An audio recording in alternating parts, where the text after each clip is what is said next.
The autumn wind swept across the Nebraska plains in 1884, carrying with it the scent of dying grass and the promise of another harsh winter. In the bustling frontier town of Cedar Junction, where the railroad tracks cut through the heart of what had once been an endless prairie, stood a modest auction house that had become the center of commerce for settlers, traders, and those seeking their fortunes in the expanding West. Before we jump back in, tell us where you're tuning in from, and if this story touches you, make sure you're subscribed because tomorrow I've saved something extra special for you. Behind the worn wooden podium of Brennan's auction house, 34-year-old Daniel Brennan called out bids with a voice that commanded attention across 3 counties. His tall frame and steady presence had made him the most trusted auctioneer from Omaha to the Colorado border, yet his success in business had done little to ease the profound loneliness that consumed his private hours. The mirror in his cramped quarters above the auction house reflected a face that bore no visible scars, yet carried invisible wounds that ran deeper than any blade could cut.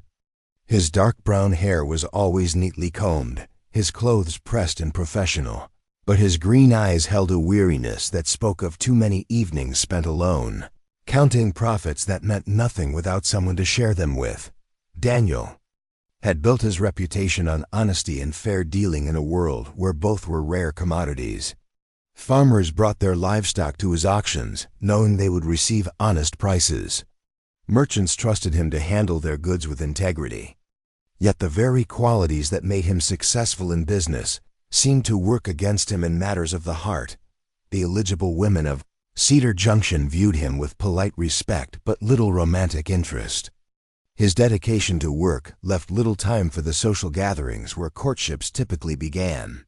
More troubling still was the shadow that hung over his family name, a legacy that made many families reluctant to associate with him despite his personal character. Daniel's father, Patrick Brennan, had been a cavalry officer during the Indian Wars, serving under Colonel James Morrison in campaigns against various tribes throughout the Nebraska Territory.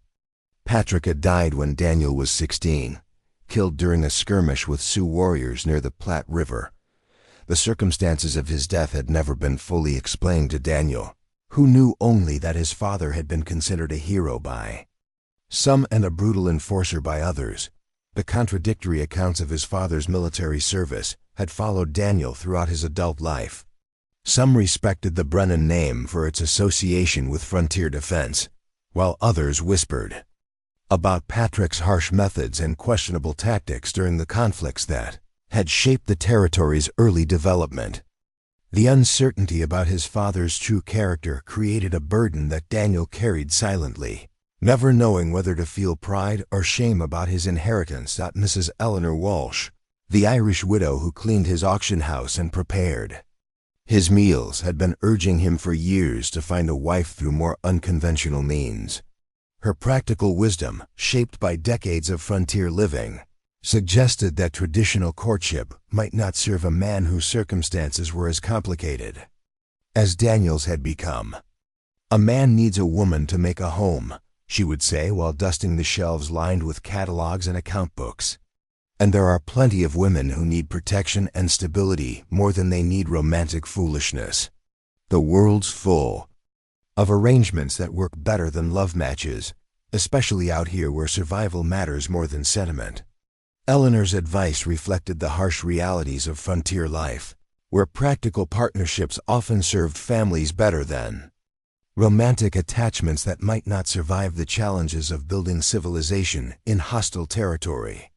Her own marriage had been arranged by family members who understood that compatibility and shared goals mattered more than initial attraction when facing the difficulties of frontier existence. The suggestion that Daniel might need to seek a wife through commercial arrangements rather than traditional courtship wounded his pride, but his increasing isolation was becoming impossible to ignore. At 34, he was well past the age when most men had established families.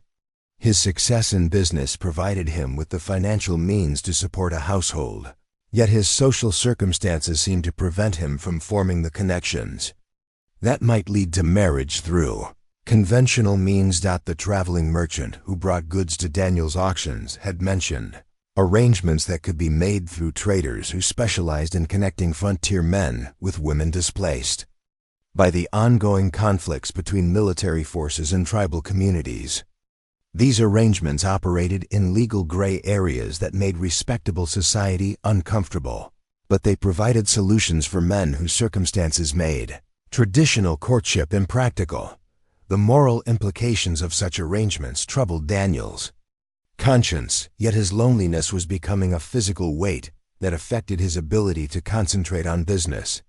The auction house that had once been his refuge now felt like a prison where he counted other people's possessions while his own life remained empty of the connections that gave existence meaning beyond mere survival. The autumn of 1884 brought news that would change everything. Railroad construction had disrupted several tribal communities, creating refugees who needed immediate assistance. Military authorities were seeking quick solutions to prevent humanitarian crises that might escalate into renewed conflicts. Among the displaced were women whose traditional support systems had been destroyed by the rapid changes sweeping across the territory. Marcus Donnelly, a trader who specialized in arrangements between displaced persons and frontier settlers, arrived in Cedar Junction with proposals that caught Daniel's attention despite his moral reservations. Donnelly's business operated on the margins of respectable society, but it served practical needs that conventional institutions seemed unable to address effectively. "I've got arrangements that could solve your domestic situation," Donnelly explained during a private meeting in Daniel's quarters above the auction house. "There's a young Sioux woman displaced by the railroad construction who needs protection and stability. She's healthy, intelligent, and understands that frontier marriages are business partnerships first and romantic attachments second, if ever." The trader's description was deliberately vague, avoiding details that might complicate the transaction. He spoke of the woman as if she were livestock being offered for sale, a comparison that made Daniel uncomfortable even as he recognized the practical advantages of such an arrangement.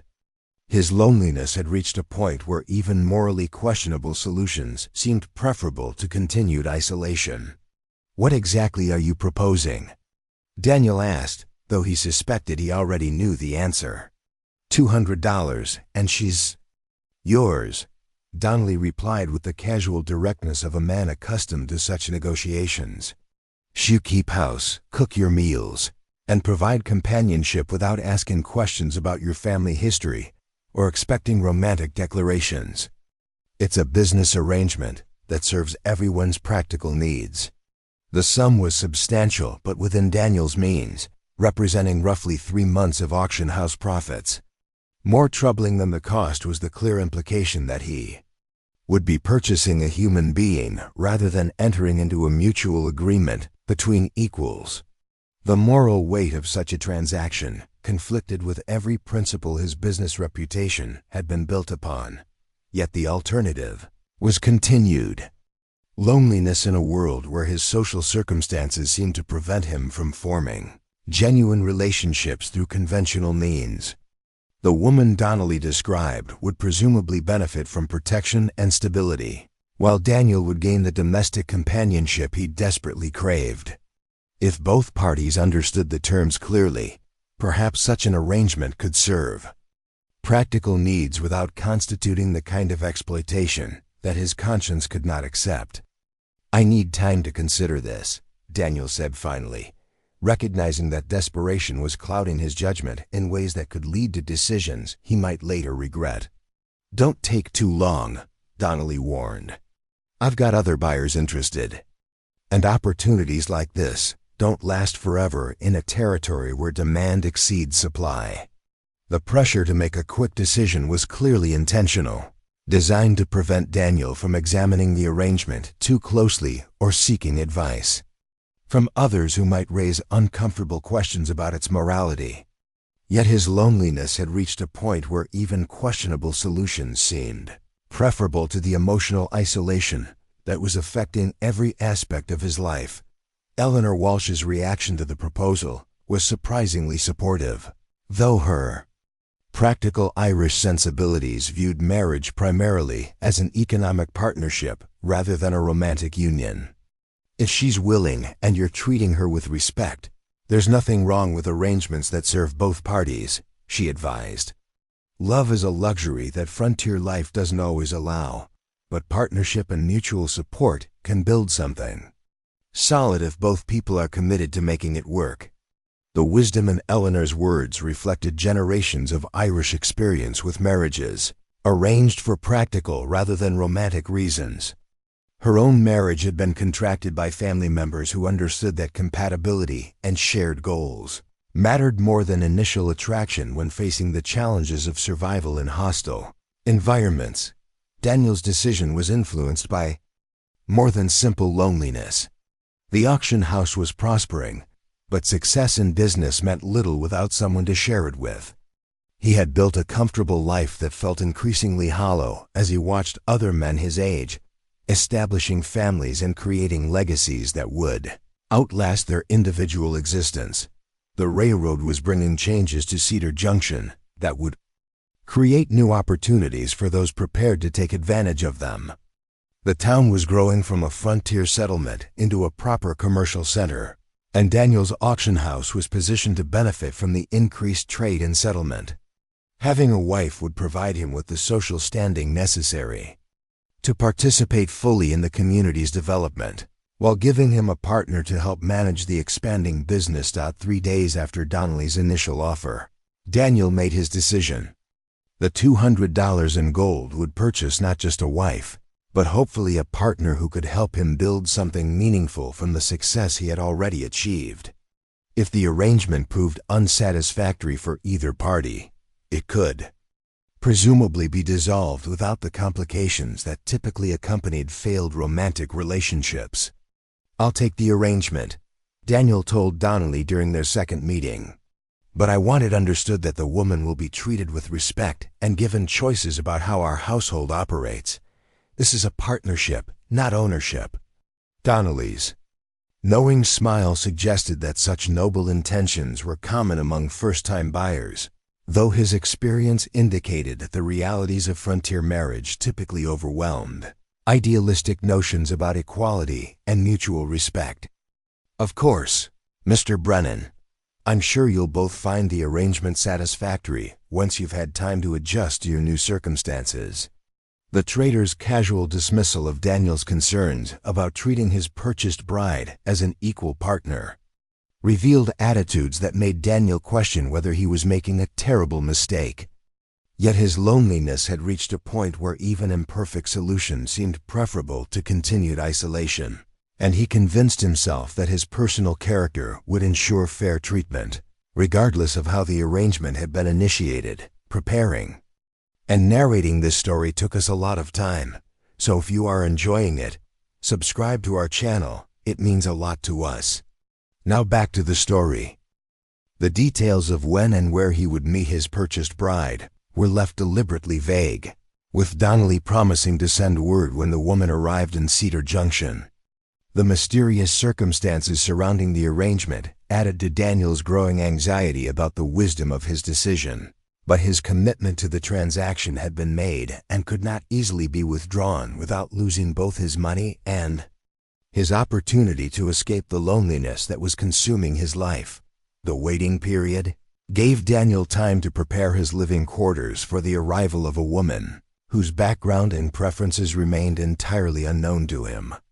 He purchased new furniture, curtains, and household supplies, trying to create a domestic environment that would be welcoming to someone whose previous living conditions were a complete mystery. Mrs. Walsh helped with preparations that reflected her understanding of what displaced tribal women might need to feel comfortable in white settlements. "She'd be frightened and uncertain," Eleanor warned.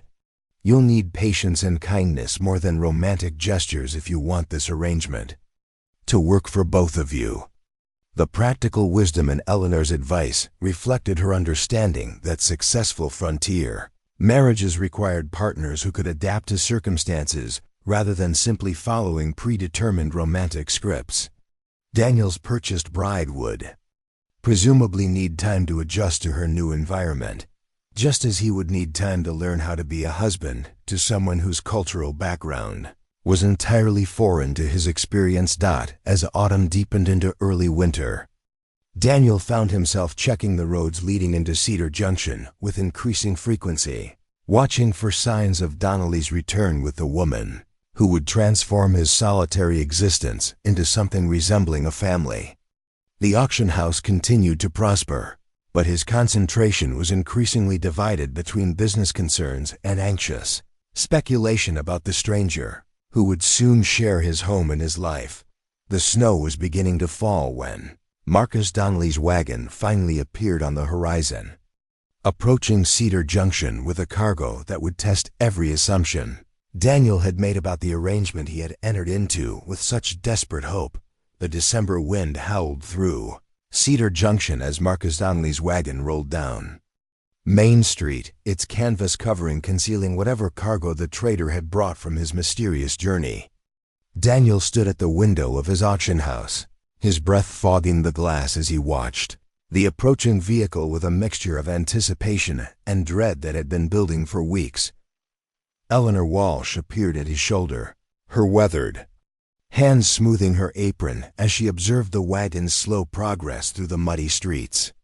"Whatever happens next, Mr. Brennan, remember that kindness costs nothing but can purchase loyalty that gold never could," she murmured, her Irish accent thick with concern for both her employer and the unknown woman about to enter their lives.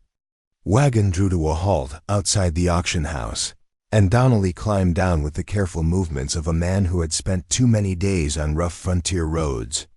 His clothes were travel-stained and his beard unkempt, but his eyes held the calculating gleam of someone who had successfully completed a profitable transaction. Despite whatever obstacles he had encountered along the way, Daniel descended the stairs from his quarters with measured steps, each footfall echoing through the empty auction hall where hundreds of transactions had been conducted with handshakes and honest dealing. Today's exchange would be different, involving human lives rather than livestock or household goods, and the weight of that distinction pressed heavily on his conscience as he approached the door. The winter air bit through his coat as he stepped outside, but the cold seemed less harsh than the scrutiny in Donnelly's gaze as the trader assessed Daniel's readiness for the arrangement they had negotiated. "She's been traveling for 5 days," Donnelly announced without preamble. "Hasn't spoken much, but she understands English well enough to follow instructions. She knows what's expected in this arrangement." The clinical description made Daniel's stomach clench with discomfort, as if Donnelly were describing livestock rather than a human being who had become an integral part of Daniel's daily existence. The trader's casual attitude toward the transaction reflected years of similar dealings, but Daniel found himself hoping that his own approach would prove more humane than the businesslike efficiency that characterized Donnelly's methods. "Where is she?" Daniel asked, his voice steadier than his nerves as he scanned the wagon for signs of his purchased bride. Donnelly gestured toward the canvas-covered wagon bed with the same casual motion he might use to indicate a shipment of grain or tools wrapped up back there. "Figured it was safer to keep her covered during the journey, with folks asking questions about my cargo. People get curious about a trader traveling alone with a young woman, especially when she's obviously not from around these parts." The explanation revealed more about frontier attitudes toward cultural differences than Daniel wanted to contemplate. Donnelly's precautions suggested that transporting a Native American woman through white settlements required concealment to avoid complications that could range from unwanted attention to outright hostility from communities still raw from recent conflicts. Daniel approached the wagon with careful steps, uncertain of proper protocol for meeting a woman who had been purchased rather than courted through conventional means. The canvas covering rustled slightly in the wind, but no sound emerged from beneath to indicate the presence of a living person. For a moment, Daniel wondered if Donnelly's cargo might be something other than what had been promised. "Ma'am?" Daniel called softly, addressing the concealed figure with more courtesy than Donnelly's manner had suggested would be necessary. "I'm Daniel Brennan. I know this situation is unusual, but I want you to know that you're safe here and will be treated with respect." The canvas stirred, and slowly a blanket-wrapped figure emerged from the wagon bed with movements that spoke of stiffness from long travel and uncertainty about her new circumstances. The heavy wool covering concealed everything except dark eyes that studied Daniel with an intensity that made him acutely aware of being evaluated in ways that his business dealings had never prepared him for. Those eyes held intelligence and wariness in equal measure, suggesting that the woman beneath the blanket was fully aware of her situation and its implications. There was no resignation or gratitude in her gaze, but rather a careful assessment that indicated she was forming her own opinions about the man who had purchased her services as a wife. Donnelly's impatience was evident in his shifting stance and frequent glances toward the darkening sky. "The price we agreed on," he said briskly, extending his hand in expectation of payment that would complete their transaction and allow him to depart before weather conditions made travel more dangerous. Daniel reached into his coat and withdrew the leather pouch containing $200 in gold coins, the weight of which represented months of careful saving and successful auctions. The money felt heavier than its actual mass as he handed it to Donnelly, recognizing that the exchange transformed him from a lonely bachelor into a husband through the most unconventional means possible. "There's one more thing," Donnelly said as he counted the coins with practiced efficiency. "She goes by the name Star, though I suspect that's not what she was called before recent events changed her circumstances. Names don't matter much in arrangements like this, but you'll need something to call her." The casual dismissal of the woman's true identity struck Daniel as particularly callous, reducing her to a commodity whose past was irrelevant to her future utility. He found himself hoping that she would eventually trust him enough to share her real name, along with whatever story had led to her presence in Donnelly's wagon rather than among her own people. "Star," Daniel repeated, testing the unfamiliar name while studying the blanket-wrapped figure who would now share his home and his life. "Is there anything else I should know about her situation or her background?" Donnelly shook his head with the finality of a man eager to conclude his business and depart. "Nothing that affects the arrangement. She's healthy, she understands her role, and she won't cause you any trouble if you treat her fairly. Beyond that, what happened before today doesn't matter for what happens next." The trader's assertion that the past was irrelevant to their future struck Daniel as both naive and potentially dangerous. Understanding someone's background seemed essential to building any kind of successful partnership, even one that had begun through commercial transaction rather than mutual courtship. However, Donnelly was clearly unwilling to provide information that might complicate the arrangement he had negotiated. With the money safely secured in his coat, Donnelly climbed back onto his wagon with obvious relief at having completed another successful transaction. "Treat her well, Brennan," he called as he gathered the reins. "Word gets around about how these arrangements work out, and my business depends on satisfied customers." The warning was delivered as advice, but Daniel recognized the underlying threat implicit in Donnelly's words.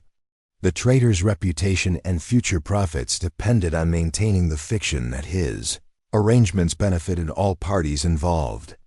Any suggestion that purchased wives were mistreated or exploited could damage his business relationships and potentially attract unwanted attention from authorities, who might question the legality of human trafficking operations. As Donnelly's wagon disappeared into the gathering darkness, Daniel found himself alone with the blanket-wrapped woman, who represented both the solution to his loneliness and the beginning of complications he had never anticipated. The auction house, which had always been his refuge from social uncertainty, now felt inadequate for the domestic responsibilities he was about to assume. "Would you like to come inside where it's warm?" Daniel offered, gesturing toward the auction house entrance while maintaining careful distance from the woman, who still remained completely concealed beneath her protective covering. Star nodded once, a barely perceptible movement that suggested agreement without enthusiasm. Her continued silence was beginning to concern Daniel, who had hoped that arriving at her destination might encourage her to speak or at least reveal her face. Instead, she seemed to retreat further into the anonymity of her heavy wrappings. Eleanor. Walsh was waiting inside the auction house, her maternal instincts clearly activated by the sight of a young woman who needed guidance in navigating unfamiliar circumstances. The Irish housekeeper approached with the kind of gentle firmness that had served her well in managing difficult situations throughout her years of frontier living. "Come along, dear," Eleanor said softly, addressing Star with the same tone she might use for a frightened child. "We've prepared a room for you upstairs, and there's hot soup waiting whenever you're ready to eat something." The practical kindness in Eleanor's voice seemed to reach Star in ways that Daniel's more formal courtesy had not. The blanket-wrapped figure turned toward the older woman with what might have been interest or gratitude, though her face remained hidden beneath the concealing wool. Daniel watched the interaction between the two women with growing awareness that his role in this domestic arrangement was less central than he had anticipated. Eleanor's maternal approach was clearly more effective than his awkward attempts at courtesy, suggesting that Star's successful integration into their household would depend more on female guidance than masculine authority. The trek up the narrow stairs to the living quarters above the auction house was conducted in silence, with Eleanor leading the way and Star following while Daniel brought up the rear. The domestic procession felt both ordinary and extraordinary, marking the transformation of his bachelor quarters into something resembling a family home, despite the unconventional circumstances that had brought them together. Eleanor had prepared the spare room with careful attention to details that might comfort a woman displaced from familiar surroundings. New curtains softened the harsh angles of rough lumber walls, while additional blankets and pillows promised warmth during the cold Nebraska winter. A wash basin and mirror had been positioned near the single window, and clean clothes were laid out on the bed in sizes that Eleanor had estimated based on Donnelly's vague descriptions. "This is your room," Daniel explained as they reached the prepared space. "You can arrange things however you like, and if you need anything else, just let Mrs. Walsh or myself know." Star entered the room with cautious steps, her dark eyes visible above the blanket as she surveyed the accommodations that had been prepared for her comfort. For the first time since her arrival, she seemed to relax slightly, perhaps recognizing that her new circumstances included genuine efforts to ensure her well-being rather than simple utilitarian arrangements. Eleanor gestured toward the clothes laid out on the bed. "I've guessed at sizes, but we can get better fits once you've had time to settle in. There's a warm dress for everyday wear and a nicer one for church or social occasions, though I expect you'll want to rest for a day or two before worrying about such things." The mention of church and social occasions highlighted questions about Star's integration into Cedar Junction's community life that Daniel had not fully considered during his negotiations with Donnelly. A Native American woman married to a white auctioneer would certainly generate discussion and possibly opposition from families who had strong opinions about cultural mixing and appropriate social boundaries. Star's response to Eleanor's kindness was a slight nod that suggested appreciation without revealing whether she understood all the implications of her new situation. Her continued silence was beginning to seem less like shyness and more like deliberate caution, as if she was withholding judgment about her new circumstances until she better understood the true nature of the arrangement she had entered into. "Leave you to get settled," Daniel said, recognizing that Star might feel more comfortable with Eleanor's feminine guidance than his masculine presence during her initial adjustment period. "Mrs. Walsh can show you where everything is, and we'll talk more when you're ready." The dismissal was intended as courtesy, but Daniel found himself reluctant to leave the room where his purchased bride was beginning to establish her place in his previously solitary existence. The domestic scene felt both natural and surreal, marking the beginning of a partnership that had been negotiated through commercial transaction rather than mutual affection. Eleanor's practical wisdom was evident in her gentle but firm guidance as she helped Star begin the process of transforming from mysterious cargo into household member. "Take your time, dear," the older woman advised. "Change is never easy, but sometimes it leads to better things than what came before." As Daniel retreated to his own room to contemplate the magnitude of the changes occurring in his formerly predictable life, he could hear the soft murmur of feminine voices as Eleanor continued her efforts to make Star feel welcome. The sounds of domestic cooperation were both comforting and strange, marking the beginning of a household dynamic that would require adjustment from everyone involved. The evening meal was served in the kitchen, where the warmth from the cook stove created an atmosphere of forced intimacy among three people who were still strangers. Despite their new living arrangements, Star had finally removed her concealing blanket, revealing traditional clothing that was beautifully crafted, but entirely foreign to the domestic setting Daniel had tried to create. What struck him most powerfully was not her exotic appearance, but the bearing she carried herself with. This was not a woman broken by circumstances or grateful for rescue. Instead, she carried herself with quiet dignity that suggested she was evaluating her new situation rather than simply submitting to it.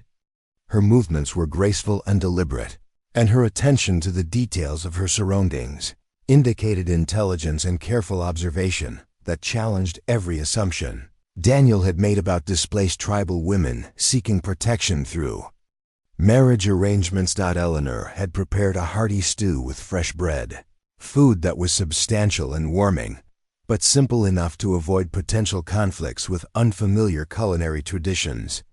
The meal was designed to demonstrate the household's prosperity, while avoiding anything that might be offensive to someone from a different cultural background.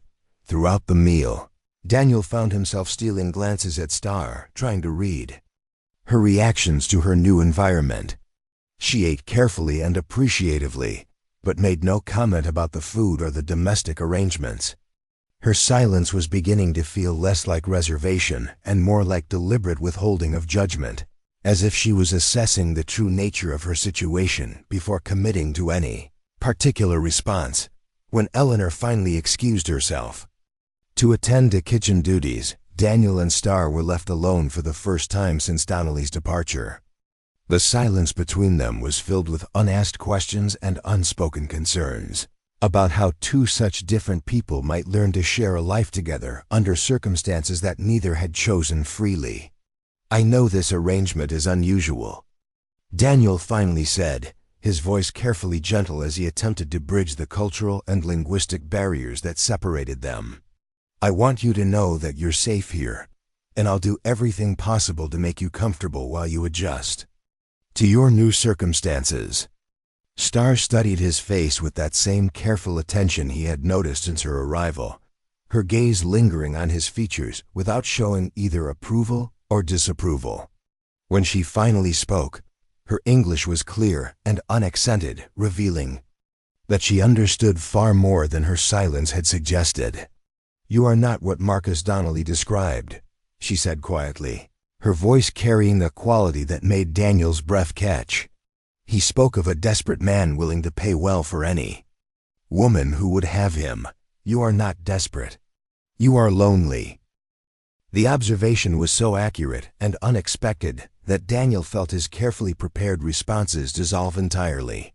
Instead of the grateful submission he had been led to expect, he found himself facing a woman who clearly understood the complicated motivations that had brought them together and was unafraid to acknowledge uncomfortable truths about their situation. "Yes," Daniel admitted, recognizing that honesty might serve him better than the careful explanations he had rehearsed. "I am lonely. The auction house is successful, but success in business means little without someone to share it with. This town... my circumstances. They make conventional courtship difficult." Star nodded as if his admission confirmed something she had already suspected. And you believe that purchasing a wife will solve this loneliness without requiring you to risk the rejection that conventional courtship might bring. The statement was delivered without judgment, but it forced Daniel to confront the fundamental assumptions underlying his decision to enter into this arrangement.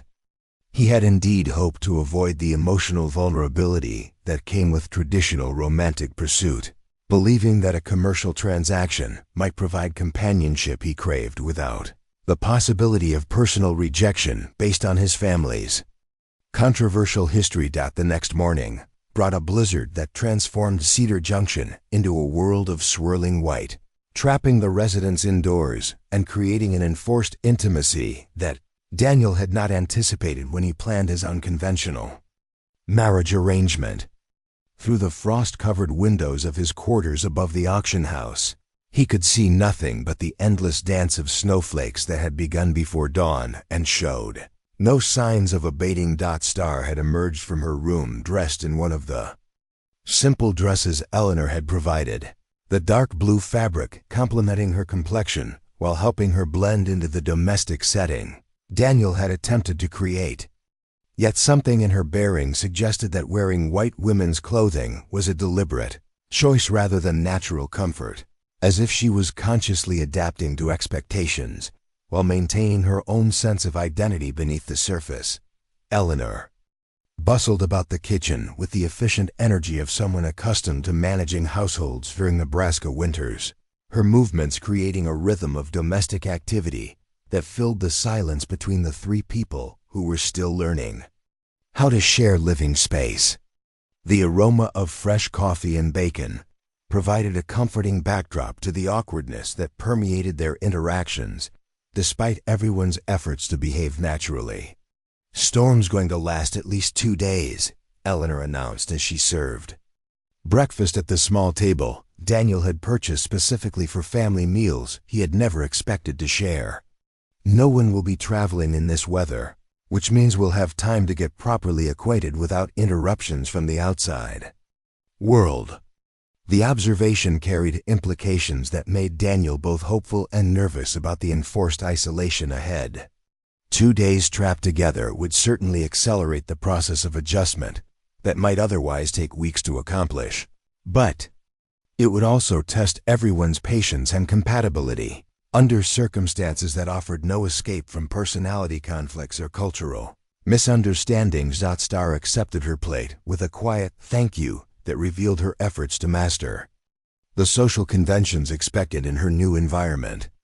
Her table manners were impeccable, suggesting previous exposure to formal dining customs that contradicted assumptions about her background as a displaced tribal woman seeking protection through marriage arrangements.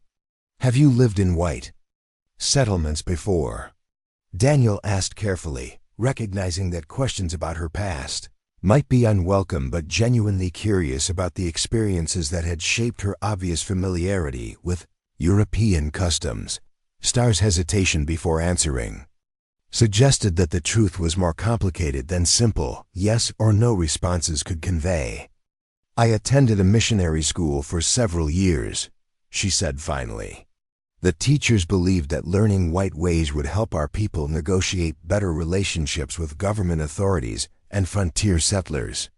The revelation provided context for her sophisticated English and her understanding of domestic conventions, but it also raised questions about why someone with such education would end up in Donnelly's wagon rather than using her skills to secure more conventional employment or marriage opportunities. The missionary schools were known for producing Native Americans who could serve as cultural bridges, making Star's current circumstances seem particularly mysterious. Eleanor's eyebrows rose with obvious interest at this disclosure. "Which school?" "Dear, I've heard good things about some of the missionary programs, though others seem to do more harm than good with their rigid approaches to cultural change." "Carlisle Indian Industrial School in Pennsylvania," Star replied, naming an institution that Daniel recognized as one of the most prestigious and controversial facilities for Native American education. "I spent 4 years there before circumstances required my return to tribal territory." The mention of Carlyle explained much about Starr's sophisticated demeanor and her obvious comfort with white customs. The school was famous for its strict assimilation policies and its success in producing Native Americans who could function effectively in both cultural environments. However, it was also notorious for the psychological pressure it placed on students to abandon their tribal identities in favor of complete integration into white society. Daniel found himself reconsidering everything he thought he understood about the woman Donnelly had delivered to his door. A Carlyle graduate would have had numerous opportunities for employment or marriage that would have been far more advantageous than accepting whatever arrangement had brought her to his auction house. Her presence in such circumstances suggested either extraordinary misfortune or deliberate choice to conceal her true situation. Carlyle graduates usually find good positions, Eleanor observed with the kind of diplomatic understatement that avoided direct questions about sensitive topics. The school has quite a reputation for preparing students for success in business and professional settings. Starr's smile carried a mixture of pride and irony that suggested complex feelings about her educational experience. The school taught us to be successful in white society, but it could not teach white society to accept us as equals. There are limits to how much education can overcome when people prefer familiar prejudices to uncomfortable truths about individual merit. The bitter wisdom in her words revealed experiences with discrimination that had clearly shaped her worldview and possibly influenced her current circumstances. Despite her obvious qualifications and sophisticated education, she had apparently encountered barriers that had led to her present situation as a purchased bride rather than an independent professional woman. Daniel felt a surge of anger at the waste of talent and potential represented by Starr's current circumstances, followed immediately by guilt about his own role in perpetuating the system that had reduced an educated, capable woman to a commodity that could be bought and sold like livestock. His transaction with Donnelly had been motivated by loneliness rather than malice, but the effect was the same regardless of his intentions. "I'm sorry," he said quietly, the inadequacy of the words evident in their failure to address the systemic injustices that had shaped both their lives. "You deserve better than being sold to a stranger, regardless of how that stranger might treat you." Starr studied his face with that same careful attention he was beginning to recognize as her habitual approach to assessing new information. "You are the first white man to acknowledge that distinction," she said with a slight smile that transformed her entire expression. "Most prefer to believe that good intentions justify questionable methods." The conversation was interrupted by a commotion outside that penetrated even the thick walls of the auction house. Through the swirling snow, Daniel could make out the shapes of several riders approaching the building despite the dangerous weather conditions. Their presence in such a storm suggested either emergency circumstances or determination that would not be deterred by natural obstacles. Eleanor moved to the window with obvious concern about visitors who would risk travel in blizzard conditions.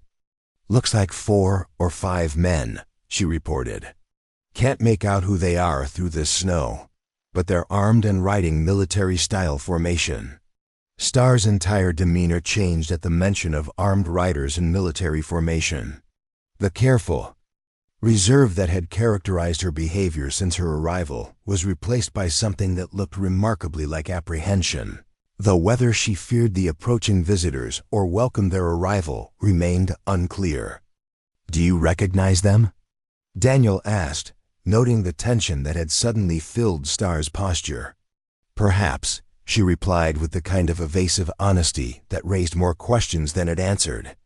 "There are people who might be looking for me, though I had hoped that Donnelly's precautions would prevent them from tracking my movements so quickly." The revelation that Starr was possibly being pursued by unknown parties added a new dimension of complexity to their situation. Daniel found himself wondering what circumstances could motivate people to track a single woman through dangerous winter weather, and whether his auction house was about to become the site of a confrontation he was unprepared to handle. The riders drew closer, their military precision evident even through the obscuring snow.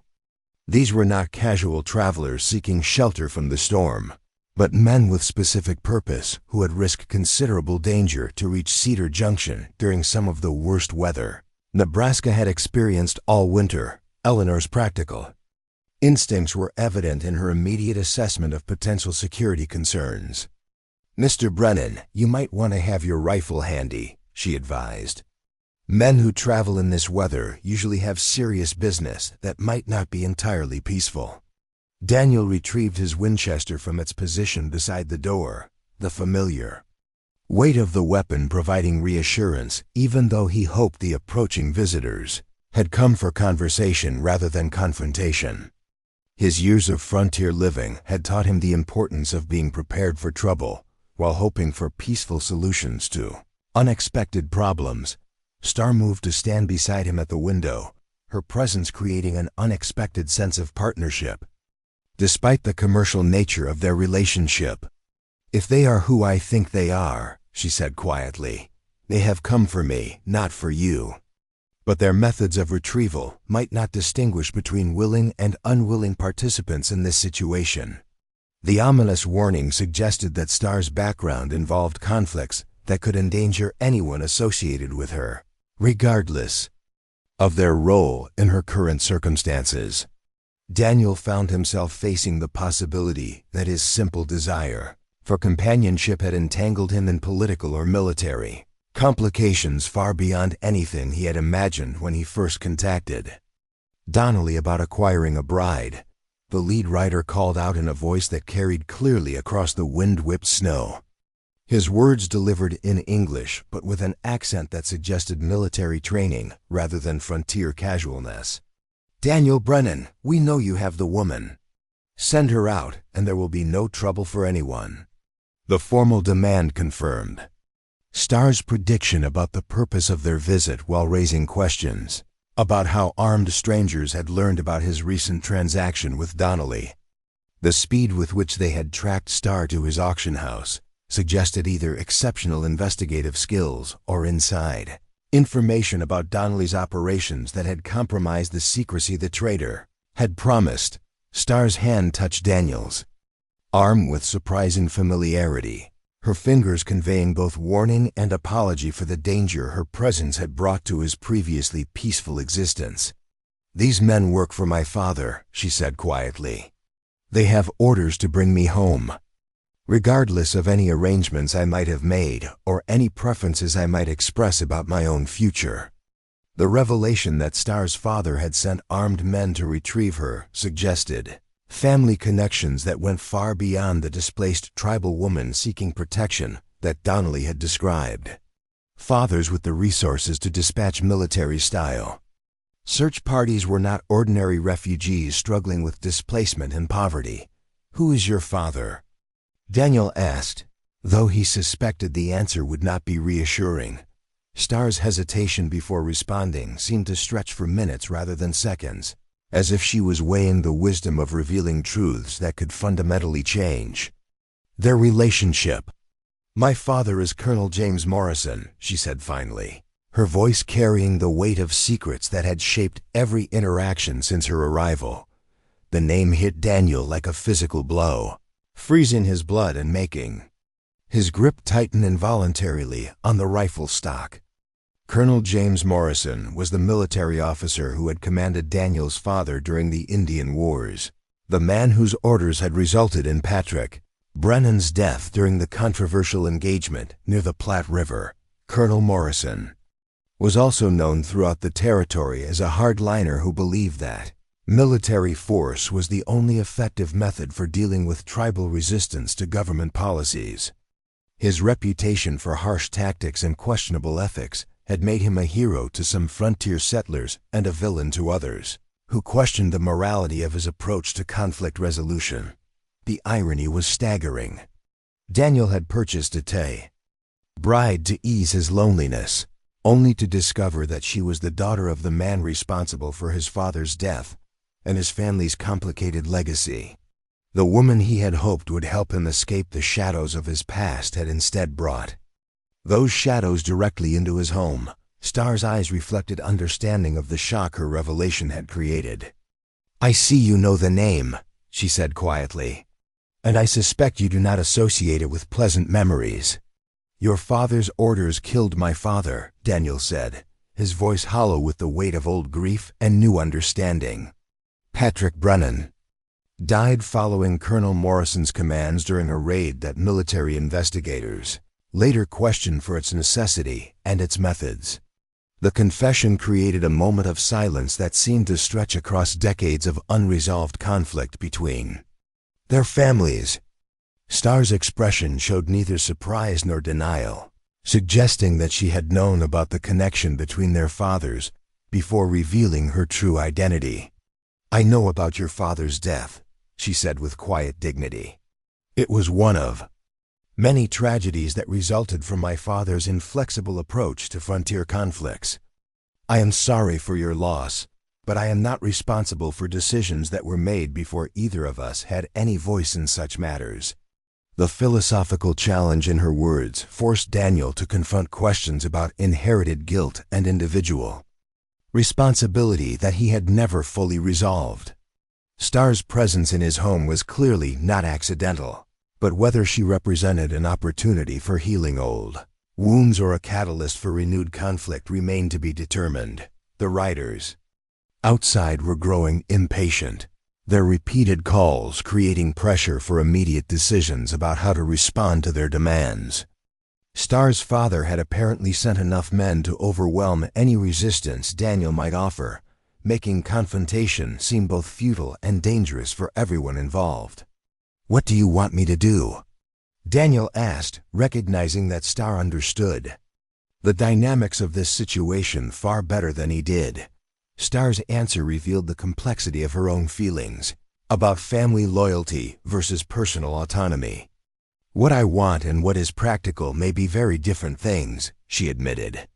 "My father does not accept the refusal of his directives, especially from women he considers to be under his authority."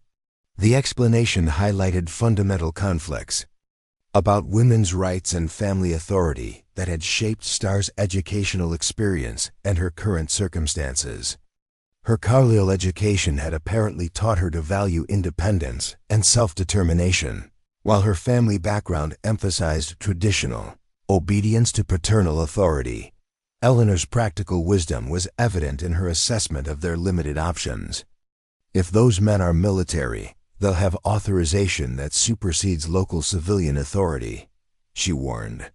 "Sheriff's not going to risk confrontation with federal officers over a domestic dispute, especially not in this weather."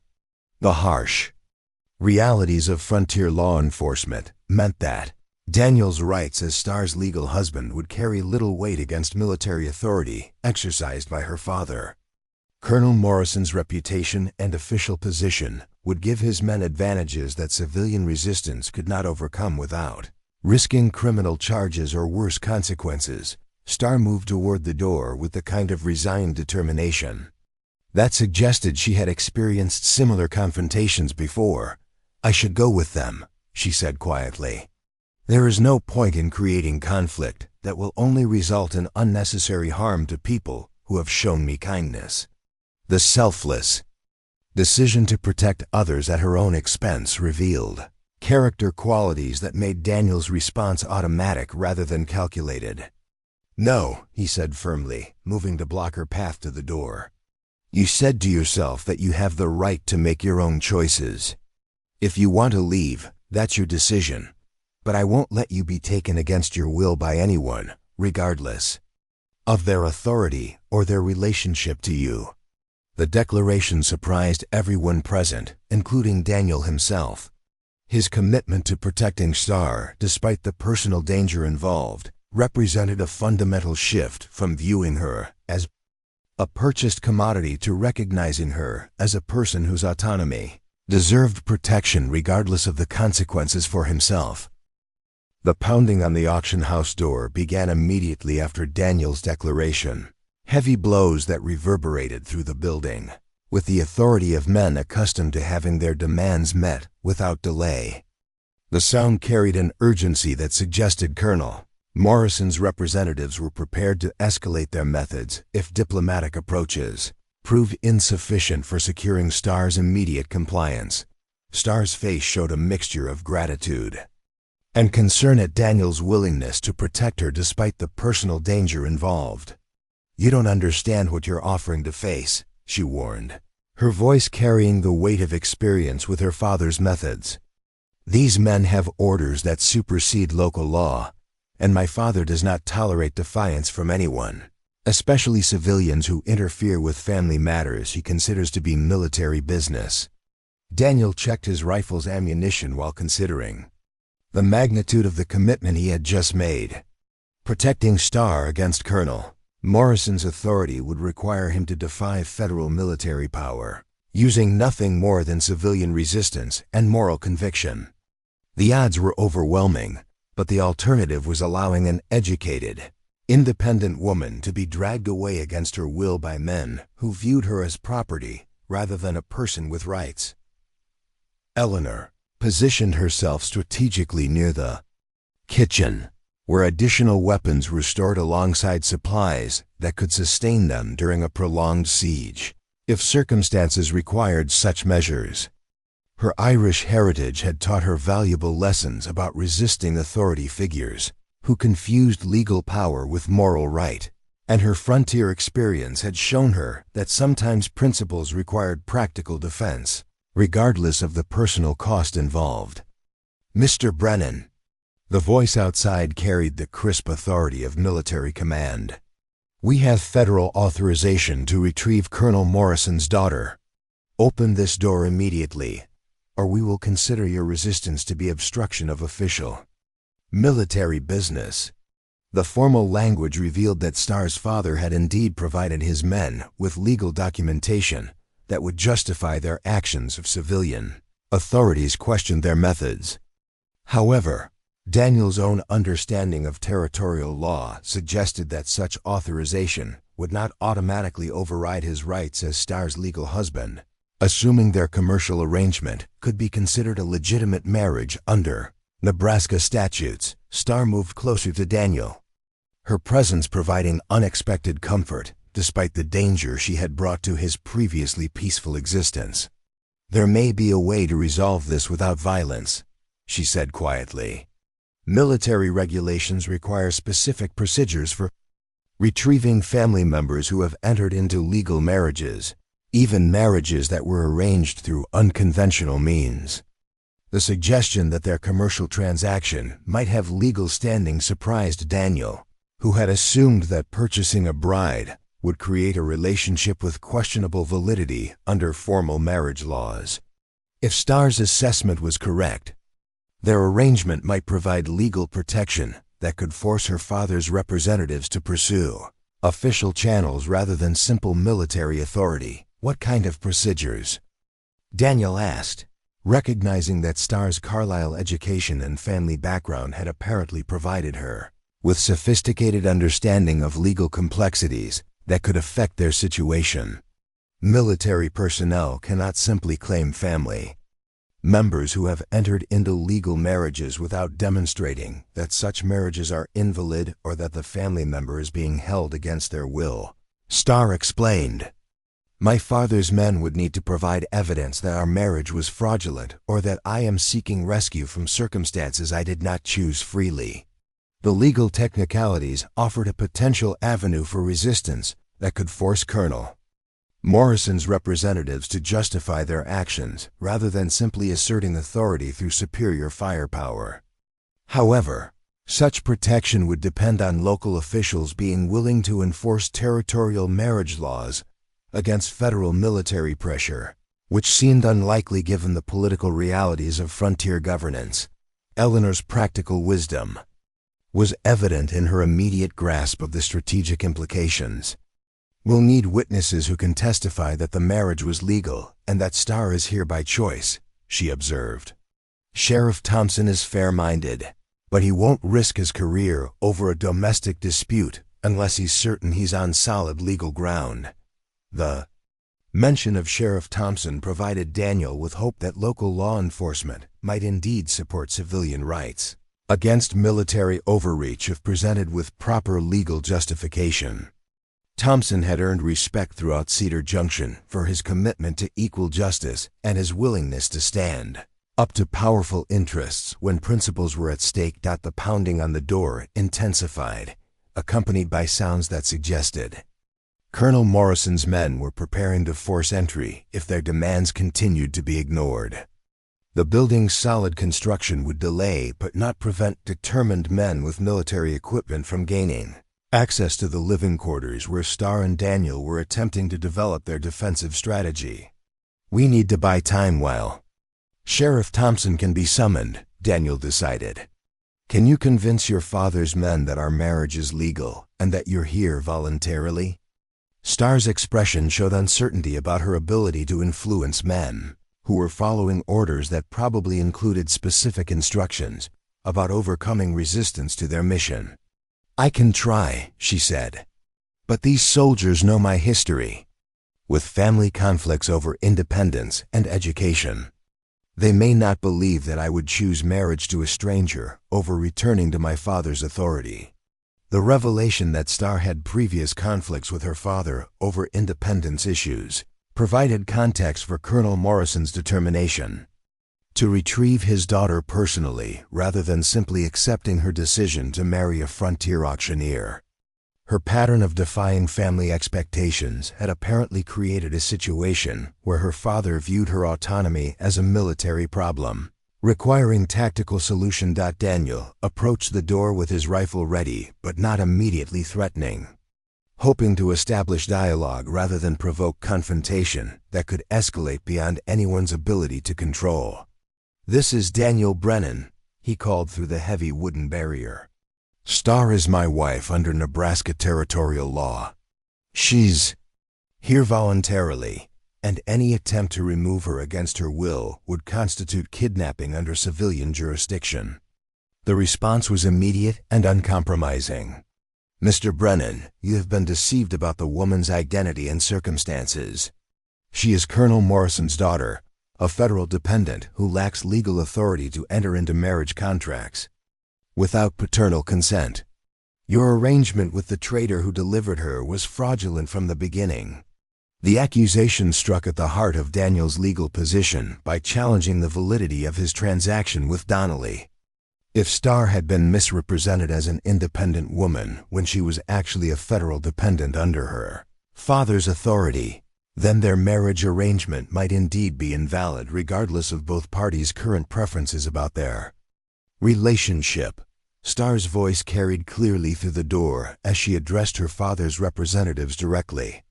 "Sergeant Mitchell, I recognize your voice.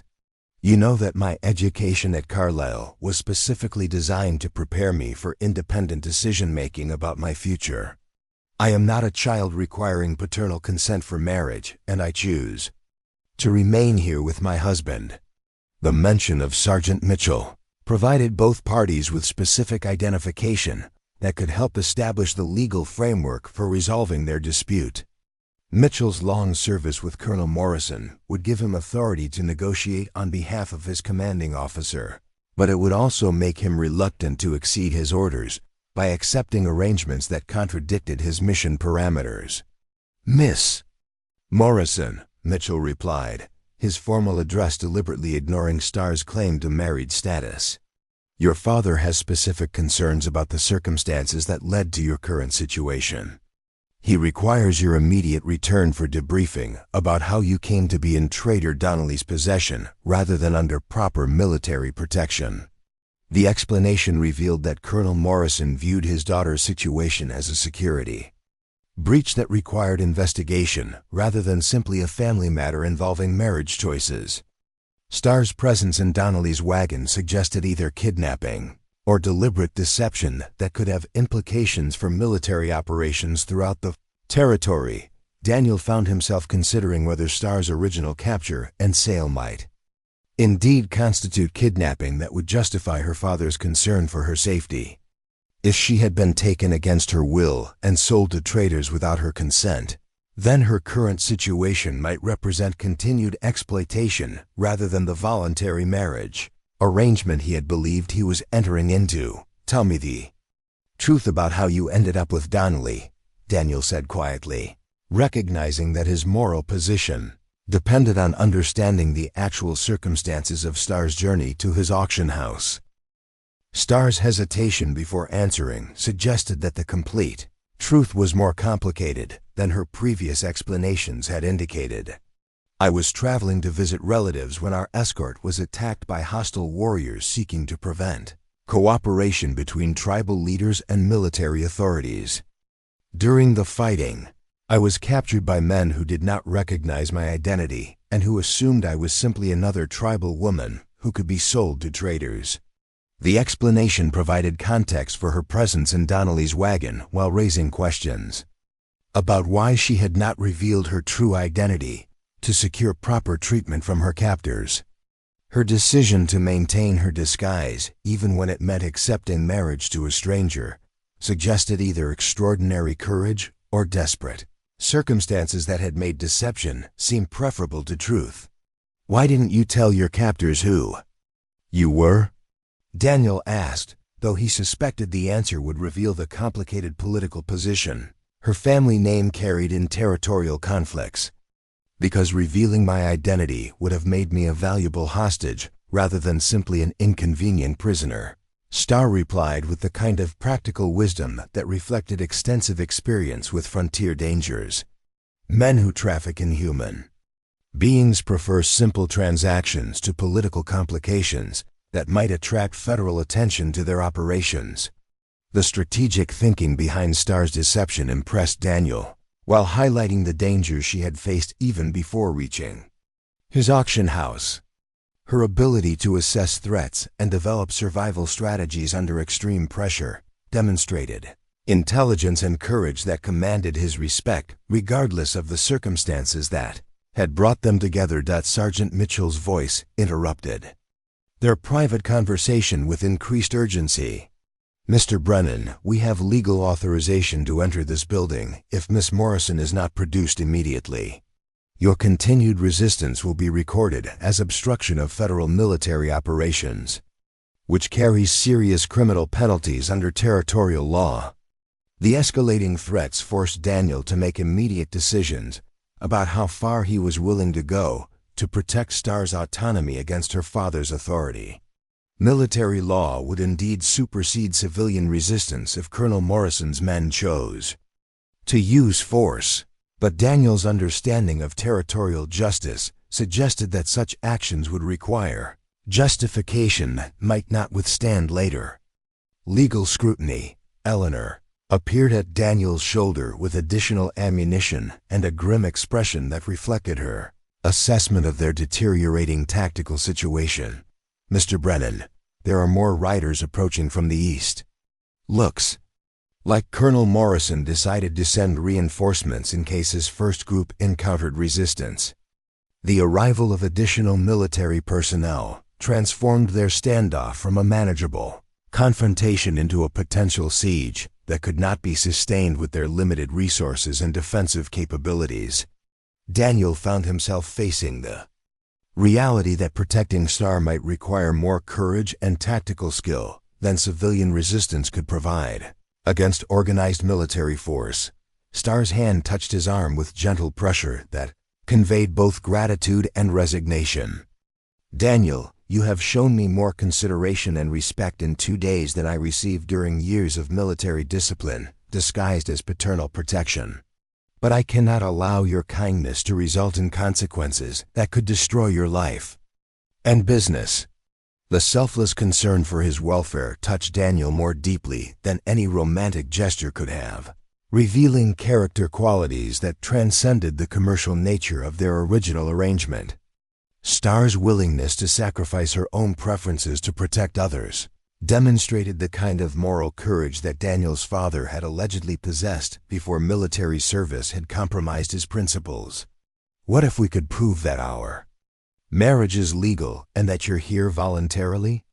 Daniel asked, still searching for alternatives to either submission or hopeless resistance against overwhelming odds. Starr's expression showed both hope and skepticism about the possibility of legal solutions to their military problem.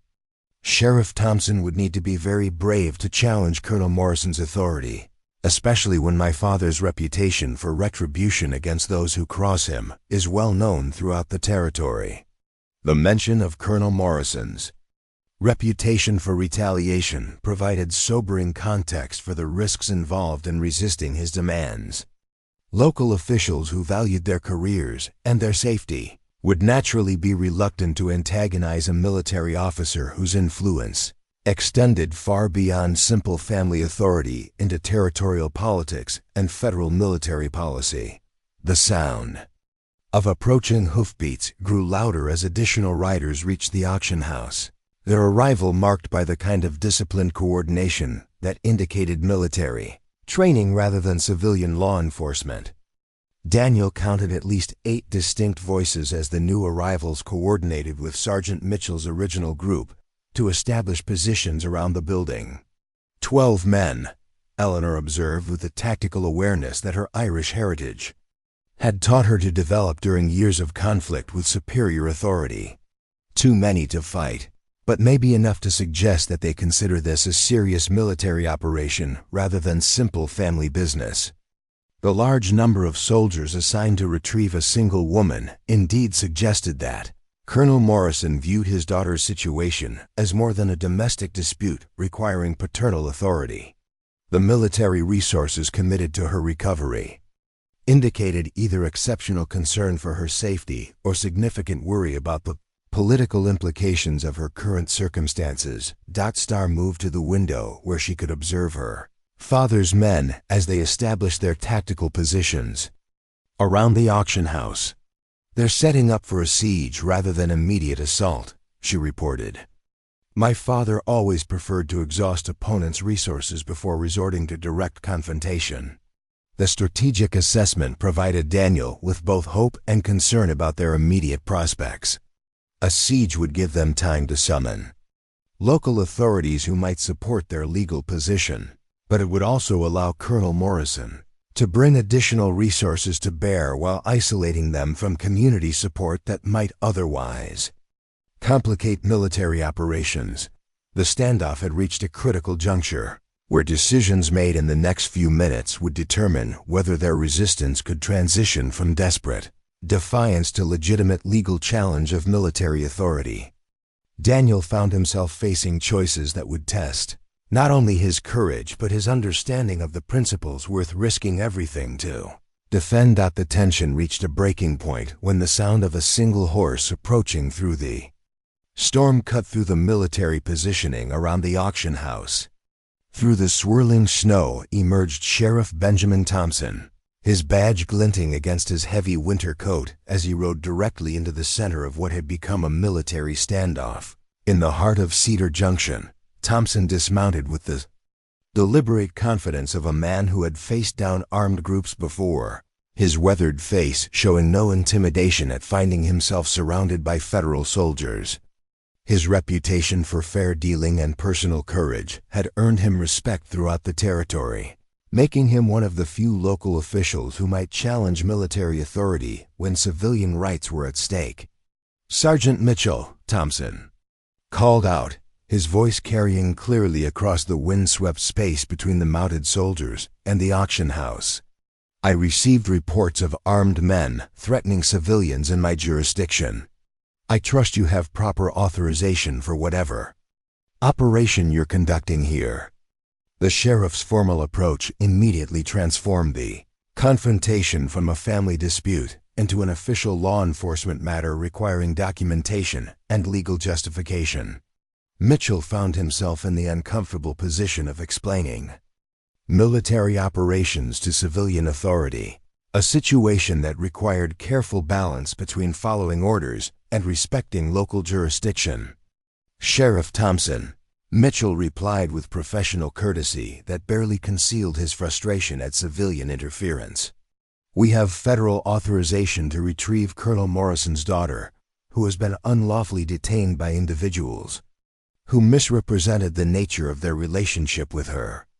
Thompson's response revealed his sophisticated understanding of the legal complexities involved in conflicts between military and civilian authority. "Sergeant, I'll need to see that federal authorization, along with evidence that the young woman is being held against her will. Under territorial law, married women have specific rights that supersede paternal authority, even when military families are involved. The demand for documentation created exactly the kind of bureaucratic obstacle that military operations were designed to avoid through superior firepower and commanding authority. Mitchell's obvious discomfort suggested that his orders from Colonel Morrison had emphasized speed and discretion rather than legal formalities that might complicate or delay the mission. Inside the auction house, Daniel felt a surge of hope at Sheriff Thompson's arrival and his obvious willingness to challenge military authority on behalf of civilian rights. The sheriff's reputation for integrity and courage was well-deserved. But Daniel understood that even Thompson's influence had limits when facing federal military power backed by Colonel Morrison's political connections. Starr watched the exchange between military and civilian authorities with the kind of strategic assessment that her education and family background had taught her to apply to complex political situations. "Sheriff Thompson is taking considerable personal risk by challenging my father's authority," she observed. "Colonel Morrison does not forget those who interfere with his operations, and his influence extends far beyond simple military command." Eleanor moved between the windows to monitor the positions of the various armed groups now surrounding the auction house, her tactical awareness evident in her assessment of how the arrival of civilian law enforcement might affect the military's willingness to use force. "Having the sheriff here changes things," she noted. "Military men think twice about actions that might require explanations to federal investigators later." The psychological impact of official civilian oversight was indeed evident in the more cautious posture adopted by Morrison's soldiers. What had begun as a straightforward retrieval operation was becoming a complex legal matter that could generate unwanted attention from territorial authorities who might question both the methods and the justification for military intervention in domestic affairs. Sheriff Thompson approached the auction house door with measured steps, his hands visible and non-threatening despite the rifle holstered on his saddle. "Mr. Brennan," he called, "I need to speak with you and your wife about the circumstances of your marriage and her current situation. These gentlemen claim she's being held against her will." The formal request provided Daniel with an opportunity to present his version of events to legitimate authority while demonstrating that Starr was indeed free to speak for herself about her preferences regarding her future. However, the situation also created pressure to convince Thompson that their relationship was genuine rather than simply a commercial arrangement that had evolved beyond its original parameters. Daniel opened the door carefully, keeping his rifle visible but not immediately threatening. "Sheriff Thompson, my wife and I are grateful for your intervention. Starr is here voluntarily, and our marriage is legal under territorial statutes. These soldiers are attempting to kidnap her based on family authority that doesn't supersede her rights as a married woman." Starr stepped forward to stand beside Daniel, her presence providing visual confirmation that she was not being physically restrained or coerced into remaining against her will. Her bearing displayed the kind of dignified composure that commanded respect while challenging assumptions about Native American women's autonomy and decision-making capabilities. "Sheriff Thompson," Starr said clearly, her educated English and confident demeanor immediately establishing her credibility as someone capable of making informed decisions about her own life. "I am indeed Colonel Morrison's daughter, but I am also Daniel Brennan's wife under Nebraska territorial law.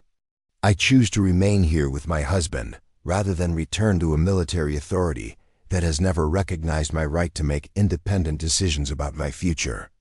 Thompson's experienced eyes assessed both Starr's demeanor and the dynamics between the couple, looking for signs of coercion or deception that might indicate the military's claims had merit. His years of law enforcement had taught him to read body language and verbal cues that revealed the truth behind competing claims about domestic situations. "Ma'am," Thompson said respectfully. Your father's representatives claim that your marriage was arranged through fraudulent means, and that you lack legal authority to enter into such contracts without paternal consent. Can you provide evidence that contradicts these assertions? The sheriff's request for evidence created an opportunity for Starr to demonstrate both her legal sophistication and her commitment to remaining with Daniel despite family pressure to return to military control. Her response would need to address both the validity of their marriage and her legal standing as an adult woman capable of making binding decisions. Starr's answer revealed the careful preparation she had given to anticipating exactly such questions. Sheriff, my education at Carlisle Indian Industrial School was specifically designed to prepare Native Americans for independent participation in white society, including the legal authority to make binding contracts and marriage arrangements. The federal government invested 4 years in teaching me to function as an autonomous individual, and I am exercising that autonomy by choosing to honor the marriage contract I entered into with Daniel Brennan.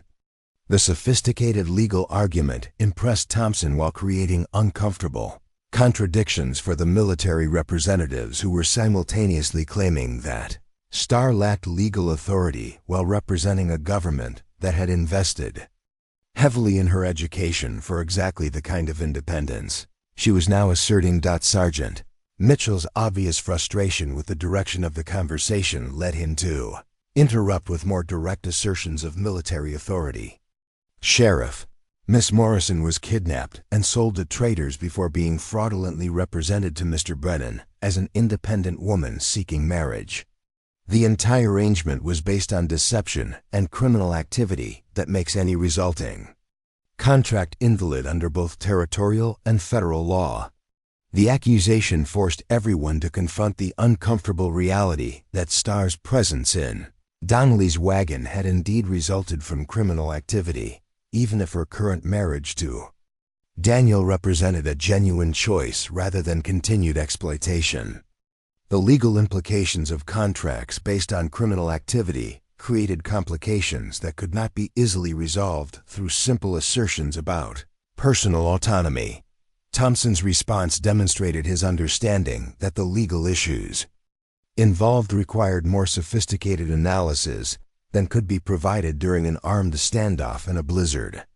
This situation involves complex questions of federal versus territorial jurisdiction, women's legal rights, and the validity of contracts resulting from criminal activity. These matters require proper legal proceedings rather than field decisions made under pressure. The sheriff's assessment provided both sides with face-saving alternatives to immediate confrontation, while establishing a framework for resolving their dispute through legal channels rather than military force. However, the proposed solution would require Colonel Morrison's representatives to accept delays and civilian oversight that their orders might not allow. Starr recognized the opportunity that Thompson's intervention had created for establishing legal precedents that could protect other women in similar situations. Sheriff Thompson, I formally request protection under territorial marriage laws, while proper legal proceedings determine the validity of my union with Daniel Brennan. As a Carlisle graduate and an adult woman, I assert my right to legal representation and due process rather than summary return to military authority. The formal legal language demonstrated Starr's sophisticated understanding of the procedural protections available under territorial law, while creating obligations for local authorities to provide the due process she had requested. Thompson found himself in the position of either supporting her rights or implicitly endorsing military authority over civilian legal protections. Daniel stepped forward to support Starr's legal position with his own formal statement. Sheriff Thompson, I also request protection under territorial law for my legal marriage to Starr Brennan. Our union was performed in good faith under Nebraska statutes, and any attempt to dissolve it without proper legal proceedings would violate both our rights as citizens of this territory.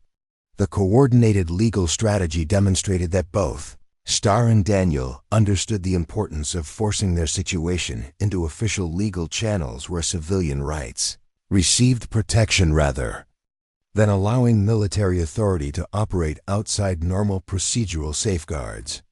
Their sophisticated approach impressed Thompson while creating political pressure for him to support territorial jurisdiction against federal military claims.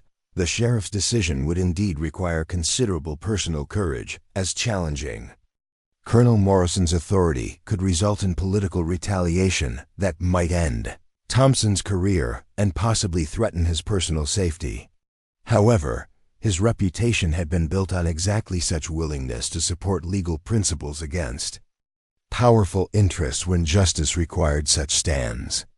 "Sergeant Mitchell," Thompson said with quiet authority, "I'm placing this matter under territorial jurisdiction, pending proper legal review of the issues involved. Miss Morrison will remain under civilian protection while courts determine the validity of her marriage and her legal standing regarding family authority versus personal autonomy." The sheriff's decision created immediate tension among Morrison's soldiers, who found themselves faced with local law enforcement that was willing to challenge their federal authority. Mitchell's position was particularly difficult, as his orders from Colonel Morrison had certainly not anticipated civilian officials who would assert territorial jurisdiction over military family matters. "Sheriff Thompson," Mitchell replied with barely controlled anger, "you are interfering with authorized federal operations. Colonel Morrison will not accept civilian obstruction of his lawful authority over his own daughter, regardless of any territorial claims about marriage validity." The explicit threat revealed the true nature of the conflict between federal military power and territorial civilian authority, forcing Thompson to choose between backing down from his legal position or accepting the consequences of defying one of the most powerful military officers in the Nebraska Territory. Thompson's response reflected years of experience with powerful men who attempted to use intimidation when legal authority proved insufficient for their purposes. "Sergeant, Colonel Morrison's authority over military personnel does not extend to overruling territorial marriage laws or denying due process to civilian residents. If the colonel has concerns about his daughter's situation, he can pursue them through proper legal channels like any other citizen." The standoff between military and civilian authority had reached a point where compromise seemed impossible, and someone would need to back down or risk escalating the conflict beyond anyone's ability to control.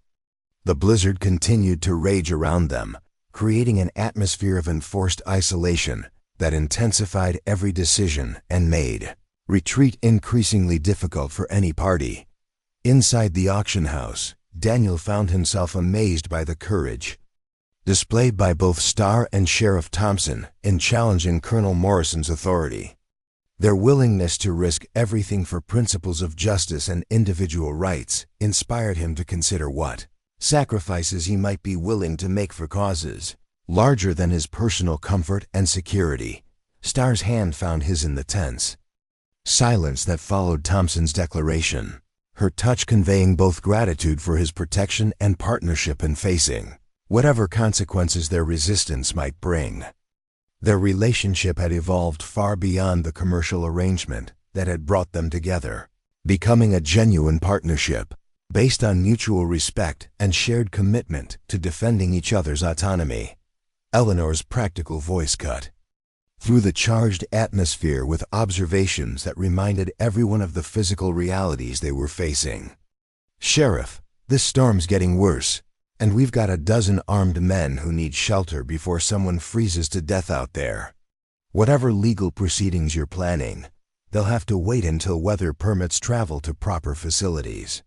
The environmental factors indeed created pressure for immediate, practical solutions that could preserve everyone's safety while allowing time for legal resolution of the complex jurisdictional questions involved. The blizzard had transformed their confrontation from an immediate crisis into a forced coexistence that would test everyone's patience and flexibility. Thompson recognized the wisdom in Eleanor's assessment and the opportunity it provided for reducing immediate tensions while establishing frameworks for eventual legal resolution. Sergeant Mitchell, I suggest we establish a temporary truce while this storm passes. Your men can shelter in the hotel, and will convene proper legal proceedings once weather permits travel to the county seat. The proposed compromise offered both sides alternatives to immediate confrontation while maintaining their essential positions about authority and jurisdiction. However, the success of such arrangements would depend on Colonel Morrison's willingness to accept delays and legal processes that he had clearly hoped to avoid through direct military action. Mitchell's consultation with his men revealed the strain that extended exposure to blizzard conditions was placing on soldiers who had not anticipated prolonged operations in such weather. The practical necessities of survival were beginning to outweigh the military imperatives that had brought them to Cedar Junction, creating opportunities for face-saving compromises that served everyone's immediate needs. Sheriff Thompson, Mitchell said finally, I will accept temporary arrangements for my men's shelter while I contact Colonel Morrison for guidance about how to proceed under these circumstances. However, I cannot guarantee that the Colonel will accept civilian jurisdiction over what he considers to be military family business. The conditional acceptance provided breathing space for all parties while acknowledging that the fundamental conflict between military and civilian authority remained unresolved. The next phase of their confrontation would depend on Colonel Morrison's response to civilian resistance and his willingness to pursue legal remedies rather than military solutions. As the various armed groups began making arrangements for shelter during the continuing storm, Daniel realized that his simple desire for companionship had indeed evolved into something far more significant than personal comfort. He had become a participant in conflicts over individual rights, civilian authority, and the limits of military power that could influence territorial development for generations to come. Star's presence beside him, as they watched the temporary dispersal of their adversaries, reminded him that their partnership had become something worth defending, regardless of how it had originally been arranged. The woman who had arrived as a purchased commodity had become a genuine partner whose courage and intelligence commanded his respect, and perhaps something deeper that neither was quite ready to acknowledge. The storm that raged outside seemed less threatening than the human conflicts that had converged on his auction house, but Daniel found himself hoping that both natural and political weather would eventually clear to reveal possibilities for justice and partnership that had seemed impossible just days before. The test of their relationship and their principles was far from over, but they had survived the first crucial challenges by standing together, rather than allowing external pressures to divide them. The hotel's main dining room had been hastily converted into an impromptu courthouse, with tables arranged to accommodate the most unusual legal proceedings Cedar Junction had ever witnessed. 3 days after the blizzard had forced a temporary truce, the storm had finally cleared enough to allow the arrival of Territorial Judge Harrison Caldwell, whose reputation for scholarly jurisprudence and personal integrity made him the ideal arbiter for the complex constitutional questions at stake.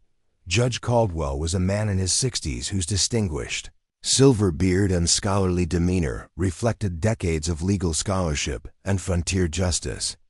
His appointment to the territorial bench had been based on his expertise in constitutional law and his ability to navigate the competing jurisdictions that often clashed in Nebraska's developing legal system. The case before him represented exactly the kind of precedent-setting dispute that could influence territorial law for generations. Colonel James Morrison had arrived the previous evening with an additional escort of 20 soldiers, transforming Cedar Junction into an occupied military zone that tested every principle of civilian authority that Sheriff Thompson had attempted to assert. Morrison's presence filled the makeshift courtroom with the kind of commanding authority that had shaped frontier military policy throughout the Indian Wars, his weathered face bearing the rigid determination of a man unaccustomed to having his Decisions questioned by civilians. The colonel's physical appearance immediately explained much about Starr's sophisticated bearing and obvious intelligence. Morrison possessed the same keen eyes and dignified posture that characterized his daughter, though his features had been hardened by decades of military command and political maneuvering that had shaped territorial development through force rather than negotiation. Daniel found himself studying the man whose orders had resulted in his father's death, searching for signs of the brutality and moral compromise that had defined Patrick Brennan's final military service. What he saw instead was a professional soldier whose commitment to duty had apparently superseded personal considerations throughout a career dedicated to advancing federal authority in hostile territory. Starr sat beside Daniel at the defendant's table, her composed demeanor reflecting the kind of political sophistication that her collegial education had been designed to produce. She had chosen to wear the blue dress Eleanor had provided rather than traditional clothing, creating a visual statement about her successful integration into white society while maintaining the dignity that her royal heritage demanded. Judge Caldwell opened the proceedings with the formal language that established the legal framework for addressing unprecedented questions about federal military authority versus territorial civilian jurisdiction. This court has been convened to determine the validity of the marriage between Daniel Brennan and the woman known as Starr Brennan, along with related questions about individual autonomy versus family authority in cases involving federal military personnel. The opening statement immediately established that the proceedings would address constitutional principles rather than simple family disputes, creating opportunities for legal precedents that could influence similar cases throughout the frontier territories. Judge Caldwell's scholarly approach promised thorough examination of complex issues rather than expedient solutions that might satisfy immediate political pressures. Colonel Morrison's legal representative was Captain William Hayes, a military lawyer whose expertise in federal jurisdiction and Indian affairs made him formidable opposition for any civilian attorney attempting to challenge military authority. Hayes possessed the kind of precise legal mind that had served the military well in previous disputes over territorial jurisdiction and tribal rights. Your Honor, Captain Hayes began his opening argument. This case involves the kidnapping and fraudulent sale of a federal dependent to civilians who were deliberately deceived about her identity and legal status. Miss Morrison lacks authority to enter into binding contracts without paternal consent, making any resulting marriage invalid under both territorial and federal law. The military's legal strategy immediately challenged the fundamental assumptions underlying Daniel and Starr's defense by asserting that their marriage had been invalid from the beginning due to misrepresentation and lack of proper authority. Hayes's approach would require comprehensive refutation of each legal claim while establishing alternative frameworks for protecting individual autonomy against family authority. Starr's legal representation came from an unexpected source. Attorney Margaret Sullivan had traveled from Omaha specifically to argue the case, bringing with her a reputation for defending women's rights and challenging male authority that made her both respected and controversial throughout the territory. Sullivan's presence transformed the proceedings from a simple dispute about marriage validity into a broader examination of women's legal standing in frontier society. Margaret Sullivan was a woman in her 40s whose professional competence and personal courage had earned her recognition as one of the territory's most effective advocates for individual rights against institutional authority. Her decision to represent Starr demonstrated the significance she attached to establishing legal precedents that could protect other women from similar conflicts between personal autonomy and family control.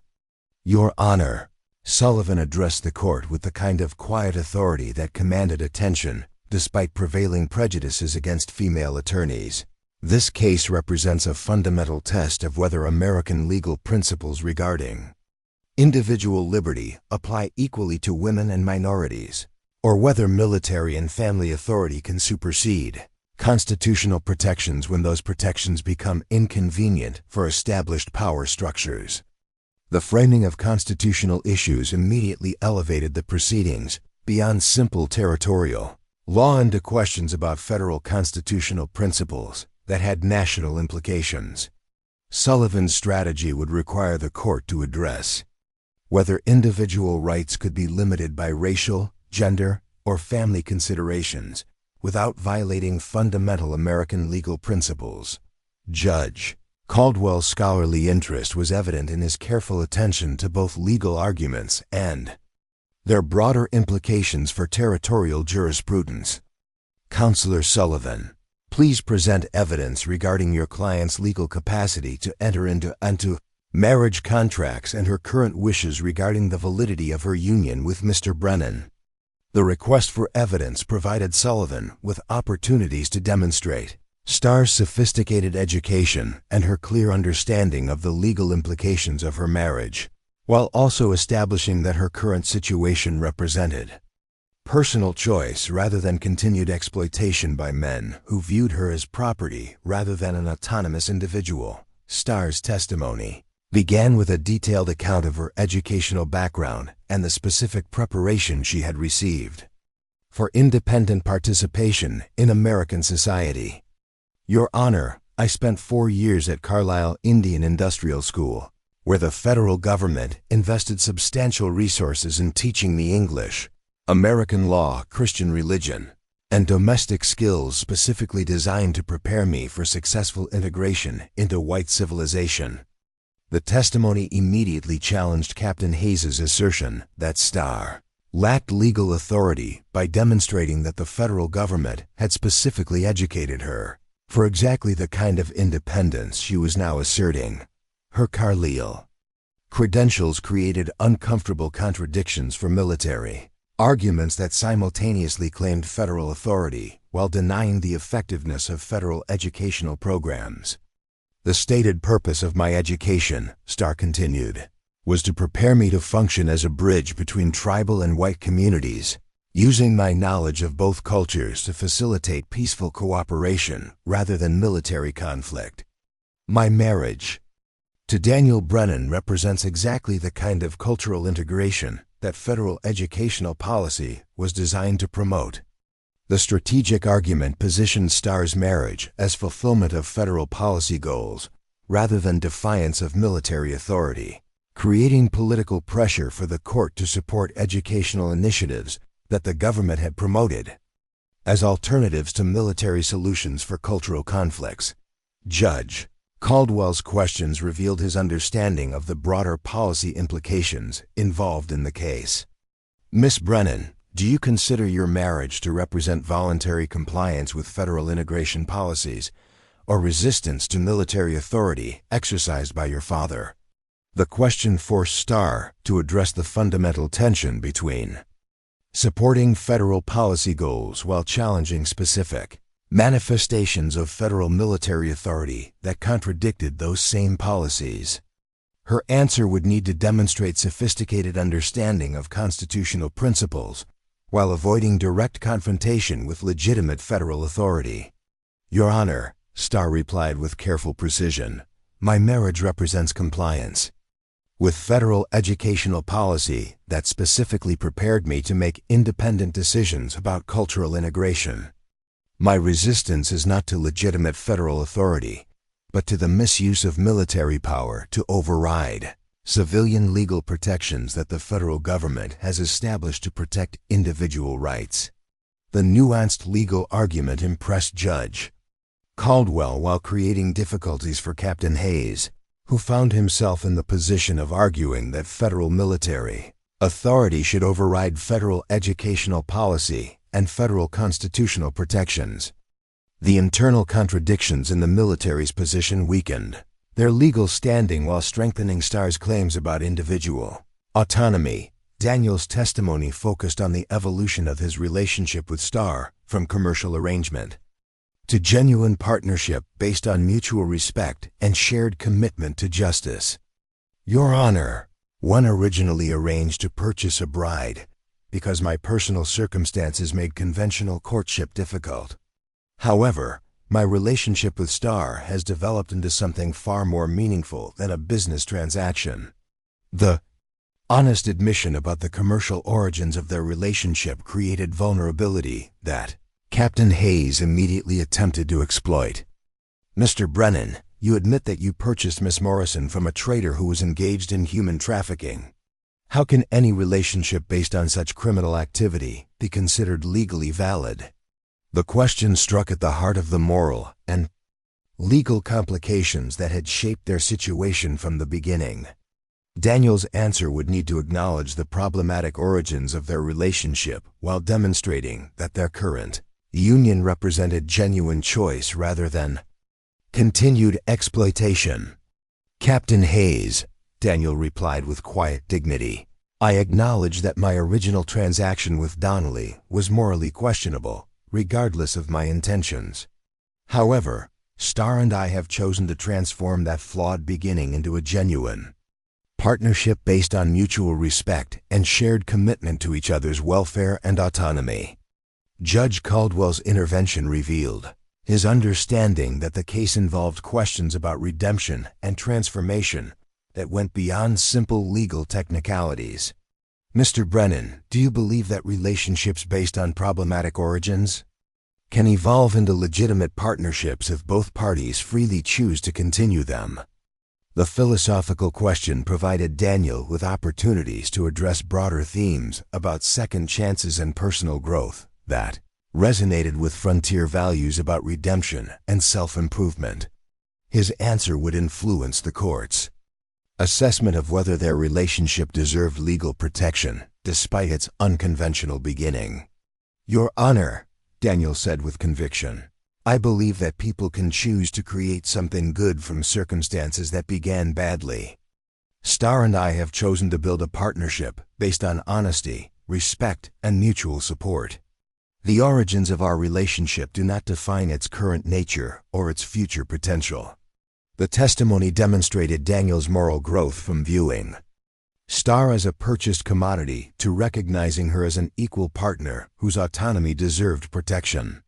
His transformation provided evidence that their relationship had indeed evolved beyond its commercial origins into something worthy of legal recognition and protection. Eleanor Walsh's testimony provided a crucial third-party perspective on the dynamics between Daniel and Star during their brief time together. "Your Honor, I've been managing Mr. Brennan's household for years, and I can testify that his treatment of Star has been respectful and considerate from the moment she arrived.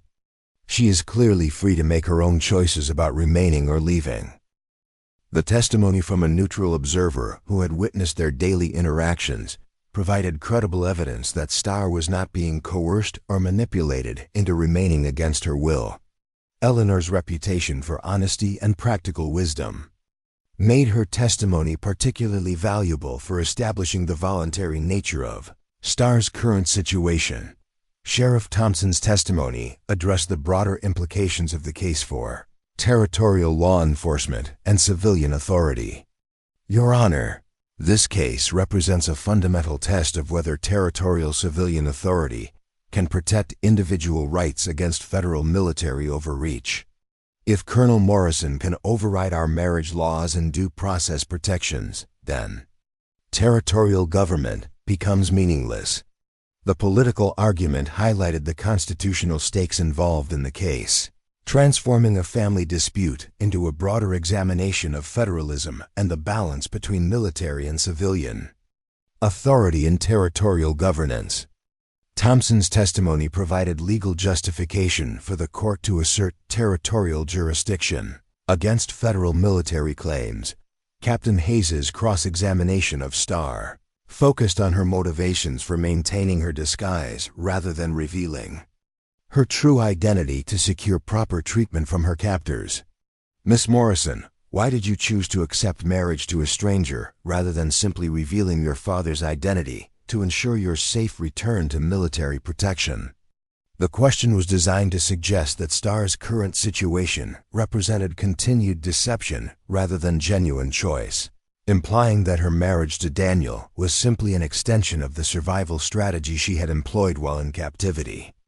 Rather than authentic commitment to their relationship, Starr's response revealed the sophisticated, political thinking that had guided her decisions throughout her ordeal. Captain Hayes, revealing my identity would have transformed me from an inconvenient prisoner into a valuable hostage.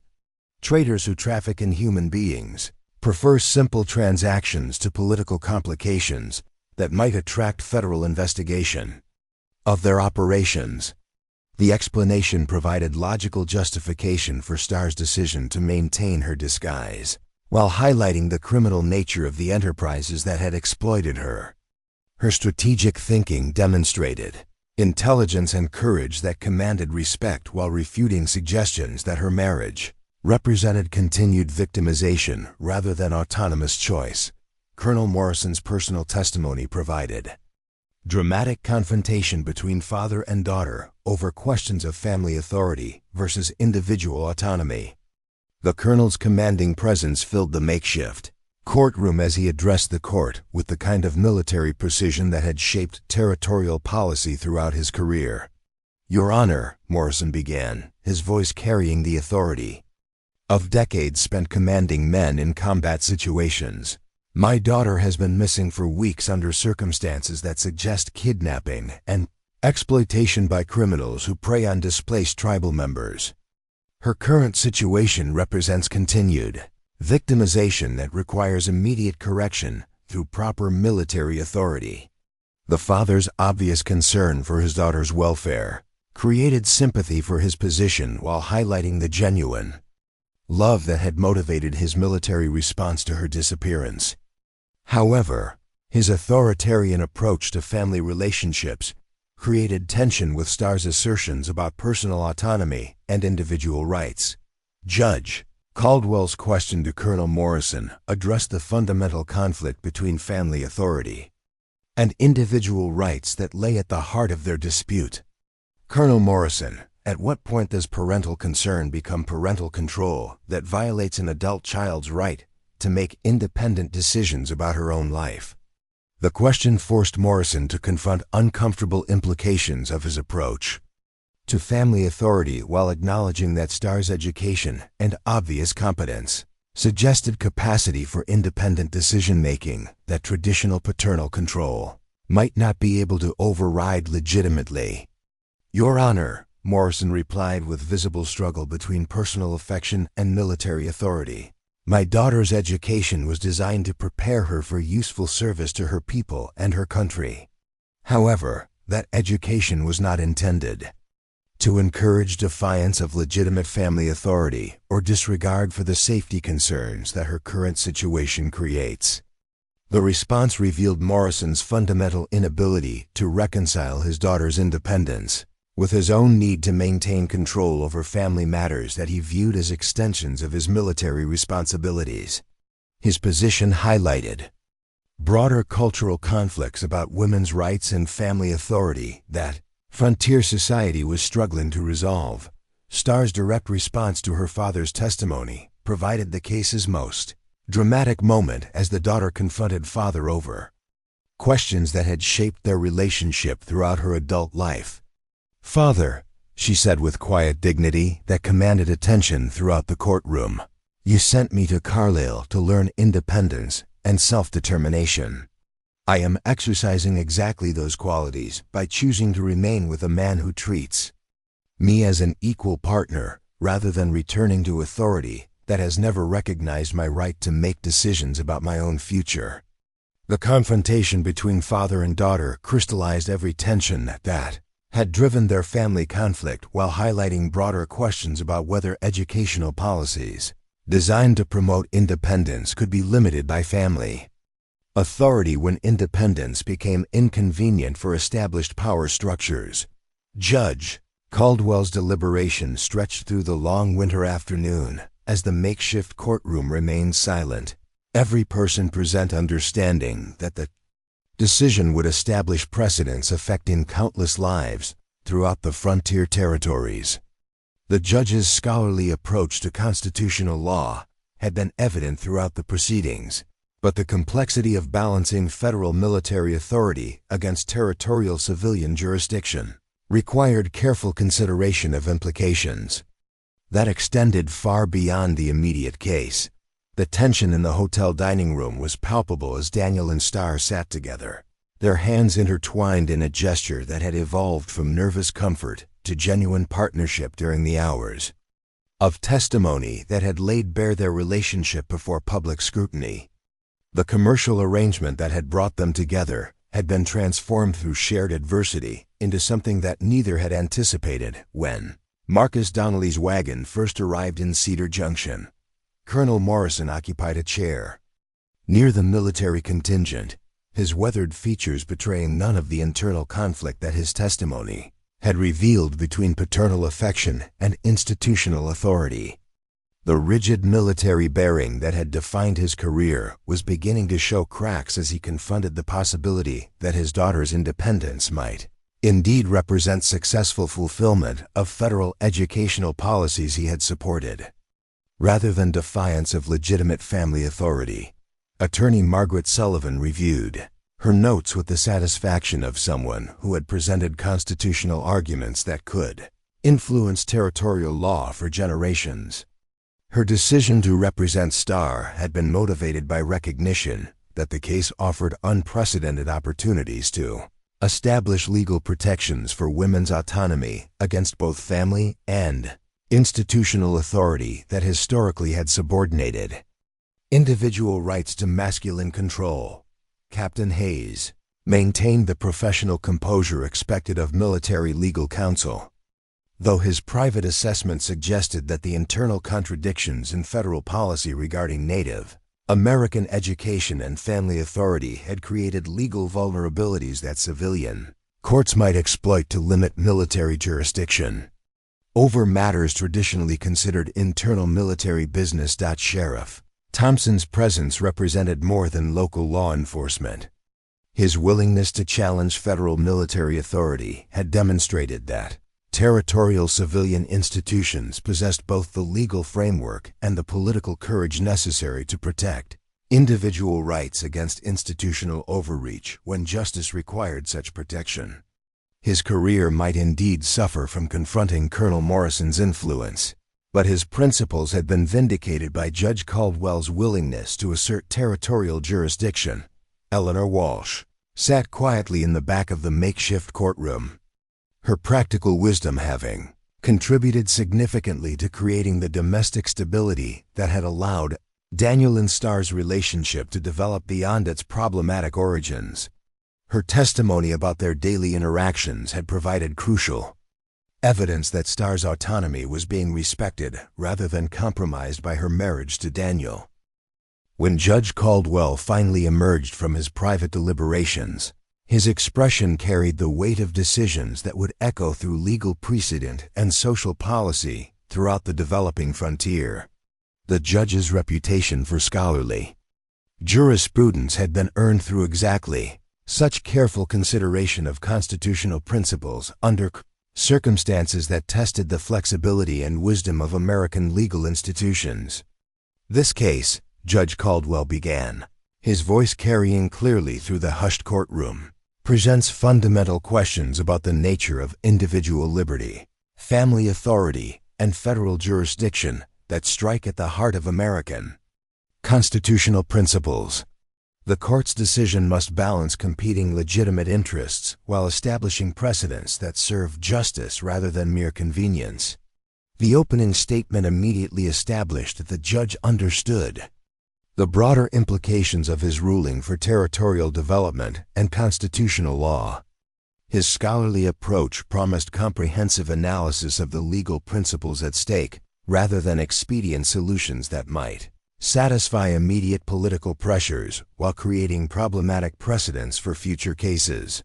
The evidence presented demonstrates that Miss Starr Morrison received extensive education at federal expense, specifically designed to prepare her for independent participation in American society.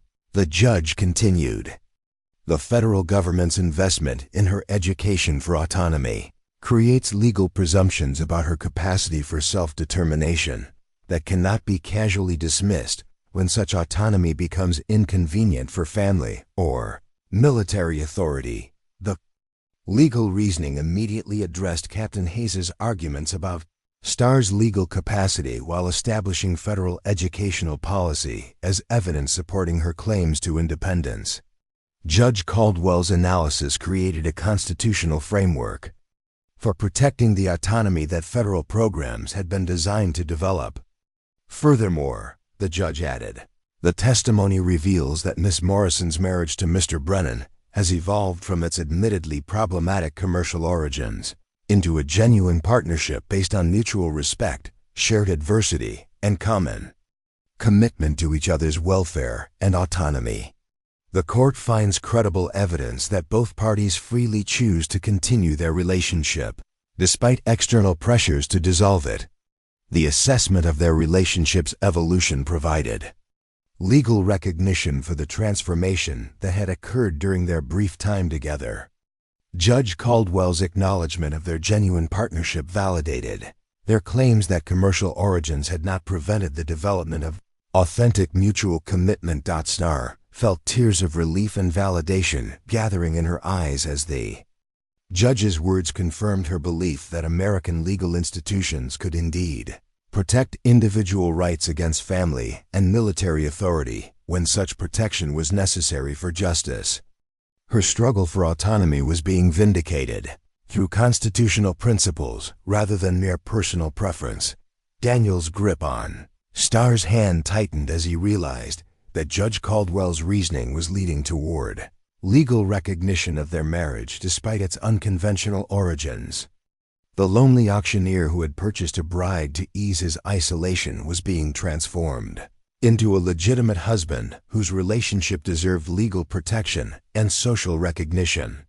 However, Judge Caldwell continued, his tone becoming more serious. The court cannot ignore the criminal circumstances that led to Miss Morrison's presence in Trader Donnelly's wagon or the systematic exploitation of displaced tribal members that such trafficking represents. While the current relationship between Mr. and Mrs. Brennan appears to be genuine and voluntary, the broader issues of human trafficking require immediate attention from federal law enforcement. The transition to criminal justice issues demonstrated the judge's understanding that protecting individual cases of successful relationships could not excuse systematic criminal enterprises that exploited vulnerable people. His ruling would need to address both immediate justice for Starr and Daniel, while establishing a framework for preventing similar exploitation of others. Therefore, the judge announced, this court rules that the marriage between Daniel Brennan and Starr Morrison Brennan is legally valid under Nebraska territorial law. Mrs. Brennan possesses full legal capacity as an educated adult woman to make binding decisions about her marital status, and her choice to remain with her husband is protected by constitutional guarantees of individual liberty and due process. The formal recognition of their marriage created an immediate stir throughout the courtroom as military representatives realized that federal authority had been successfully challenged by territorial civilian jurisdiction. Colonel Morrison's expression showed the strain of accepting that his daughter's independence had been legally validated despite his personal opposition to her choices. Starr's tears flowed freely as the weight of months of uncertainty and conflict was finally lifted by official recognition of her right to choose her own path. The validation meant more than simple legal protection. It represented acknowledgement that her education, intelligence, and character qualified her for the independence she had struggled to achieve against family and institutional resistance. Daniel felt a profound sense of gratitude not only for the legal protection of his marriage, but for the personal transformation that his relationship with Starr had created. The scarred man who had felt marked by his father's controversial legacy had discovered that love and partnership could indeed provide redemption from the shadows of inherited guilt and social isolation. Additionally, Judge Caldwell continued, this court hereby orders federal authorities to conduct comprehensive investigation into the human trafficking operations that brought Mrs. Brennan into Trader Donnelly's possession. The systematic exploitation of displaced tribal members represents federal crimes that require prosecution regardless of any successful individual outcomes that may have resulted from such criminal enterprises. The order for federal investigation demonstrated the judge's commitment to addressing systemic problems rather than simply resolving individual cases. His ruling would create legal pressure for federal authorities to confront the criminal networks that had operated with relative impunity throughout the frontier territories. Colonel Morrison rose slowly from his chair, his military bearing somewhat diminished by the legal defeat of his attempt to assert family authority over his daughter's autonomous choices. The man who had commanded thousands of soldiers in frontier conflicts found himself unable to command the obedience of one educated woman who had chosen to exercise the independence his own policies had helped to create. "Your Honor," Morrison said with visible effort to maintain professional composure, "I respect this court's jurisdiction and its ruling regarding my daughter's legal status. However, I hope that Mrs. Brennan will consider maintaining family relationships despite the legal independence she has achieved through these proceedings." The attempt at reconciliation revealed the genuine paternal affection that had motivated Morrison's authoritarian response to his daughter's disappearance. His public acknowledgement of her legal independence represented significant personal growth for a man whose career had been built on unquestioned authority and institutional control. Starr stood gracefully and approached her father with the dignity that had characterized her behavior throughout their family conflict. "Father," she said quietly, "I have never sought to abandon our family relationship, only to establish that such relationships must be based on mutual respect rather than unquestioned authority. My marriage to Daniel does not end my connection to you, but it does establish that I am now an independent woman with divided loyalties and shared responsibilities." The diplomatic response offered Colonel Morrison opportunities for ongoing family relationship while maintaining the independence that the court had legally recognized. Starr's maturity in balancing family affection with personal autonomy demonstrated the sophisticated political thinking that her education had been designed to develop. Morrison's embrace of his daughter was brief but genuine, conveying both his acceptance of her independence and his relief at her safety after weeks of uncertainty about her fate. The reunion between father and daughter provided emotional resolution to family conflicts that had been exacerbated by broader cultural tensions about women's rights and military authority. Margaret Sullivan approached Starr with professional satisfaction at having established legal precedents that could protect other women facing similar conflicts between family authority and personal autonomy. "Mrs. Brennan," she said warmly, "your courage in challenging both family and military authority has created legal protections that will benefit countless women throughout the frontier territories. Your case will be studied and cited for years to come." The recognition of broader significance provided Starr with understanding that her personal struggle had contributed to social progress that extended far beyond her individual circumstances. Her willingness to risk everything for independence had indeed created a legal framework for protecting other women's rights against institutional authority that historically had denied such autonomy. Sheriff Thompson's congratulations to both Daniel and Starr reflected his satisfaction at having successfully asserted territorial civilian jurisdiction against federal military authority. "Mr. and Mrs. Brennan," he said with obvious pride, "you've helped establish that civilian legal protections mean something even when powerful interests prefer to ignore them. That's a victory for everyone who believes in constitutional government." The broader political implications provided Daniel and Starr with understanding that their relationship had become a symbol of civilian rights against institutional overreach. Their personal happiness had been achieved through struggles that strengthened democratic institutions and individual protections throughout the territory. As the various parties prepared to depart Cedar Junction, Daniel found himself reflecting on the extraordinary transformation that had occurred in his life during the past week. The lonely auctioneer who had purchased a bride to ease his isolation had discovered genuine partnership with a woman whose intelligence, courage, and integrity had inspired him to become a better man than he had ever imagined possible. Stars. Thoughts were equally focused on the unexpected journey that had brought her from desperate captivity to legal independence and genuine marriage with a man who had learned to value her autonomy as much as her companionship. The woman who had hidden her identity to survive had found someone who loved her for exactly the qualities that family authority had sought to control. Eleanor.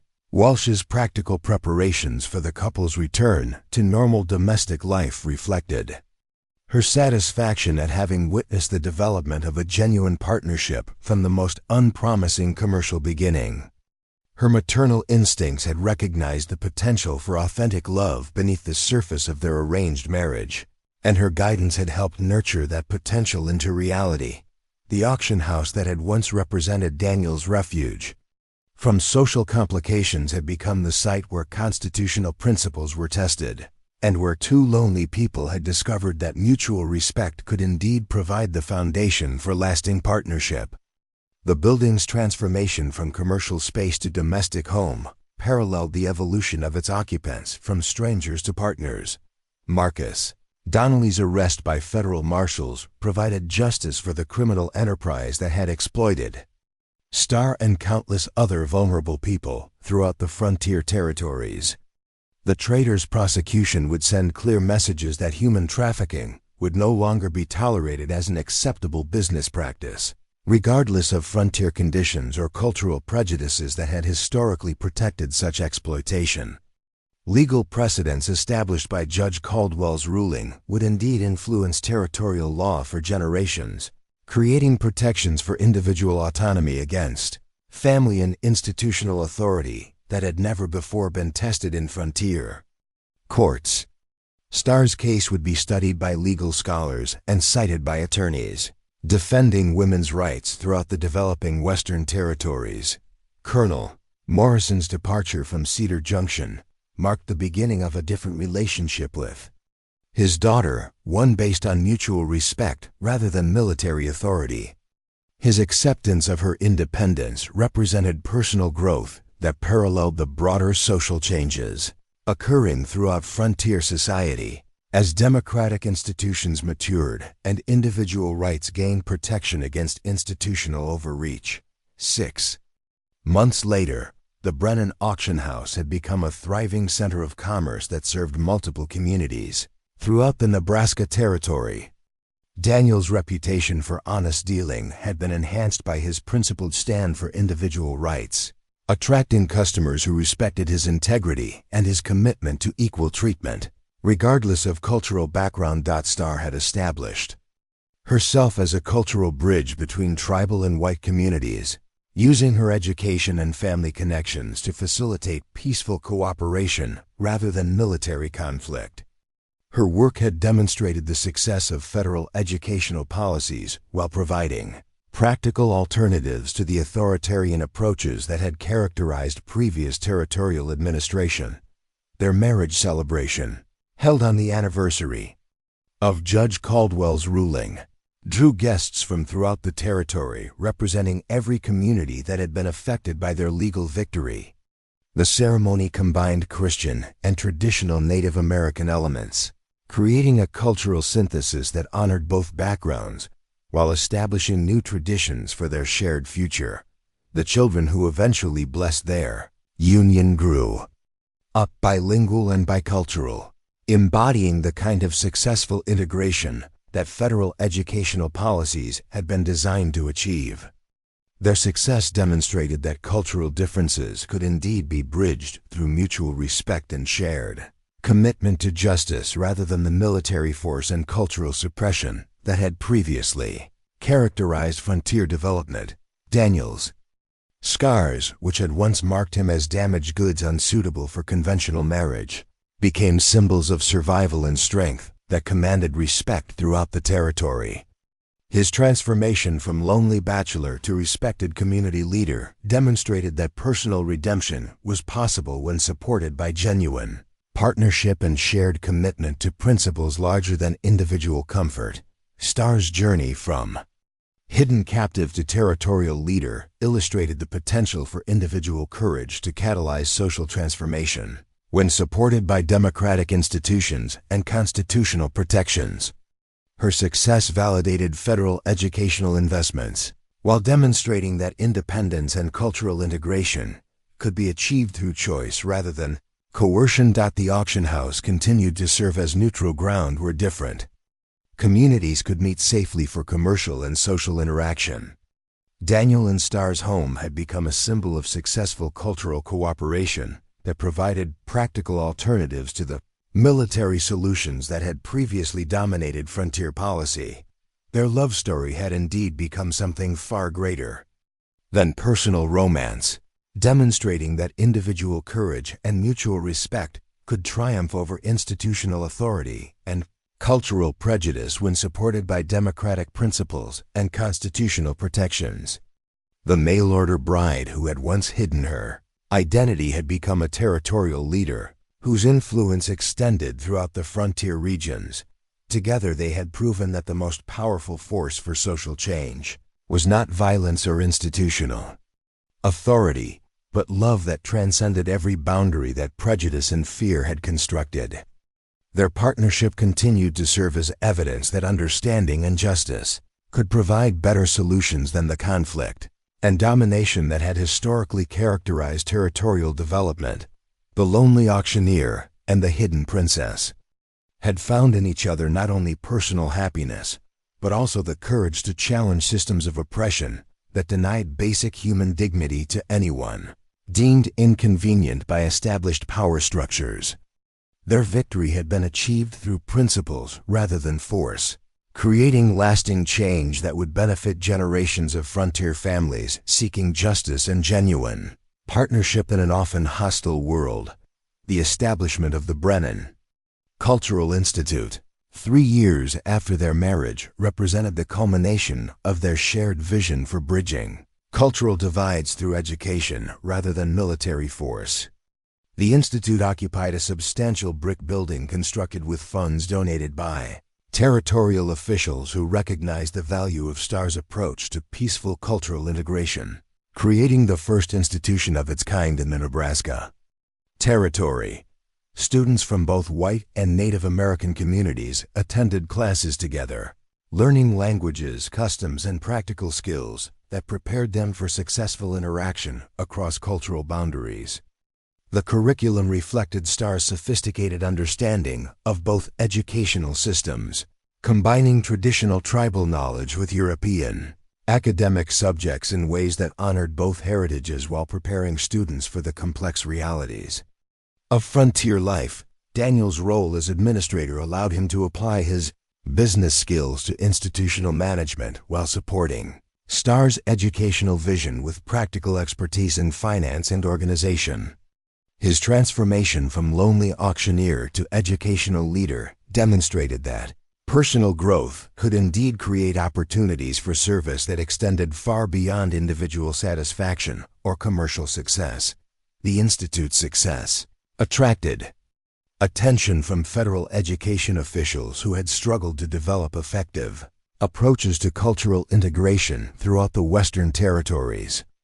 Delegations of government administrators and military officers visited Cedar Junction to observe the peaceful cooperation that Star's methods had achieved, creating models that could be replicated in other frontier communities facing similar cultural tensions.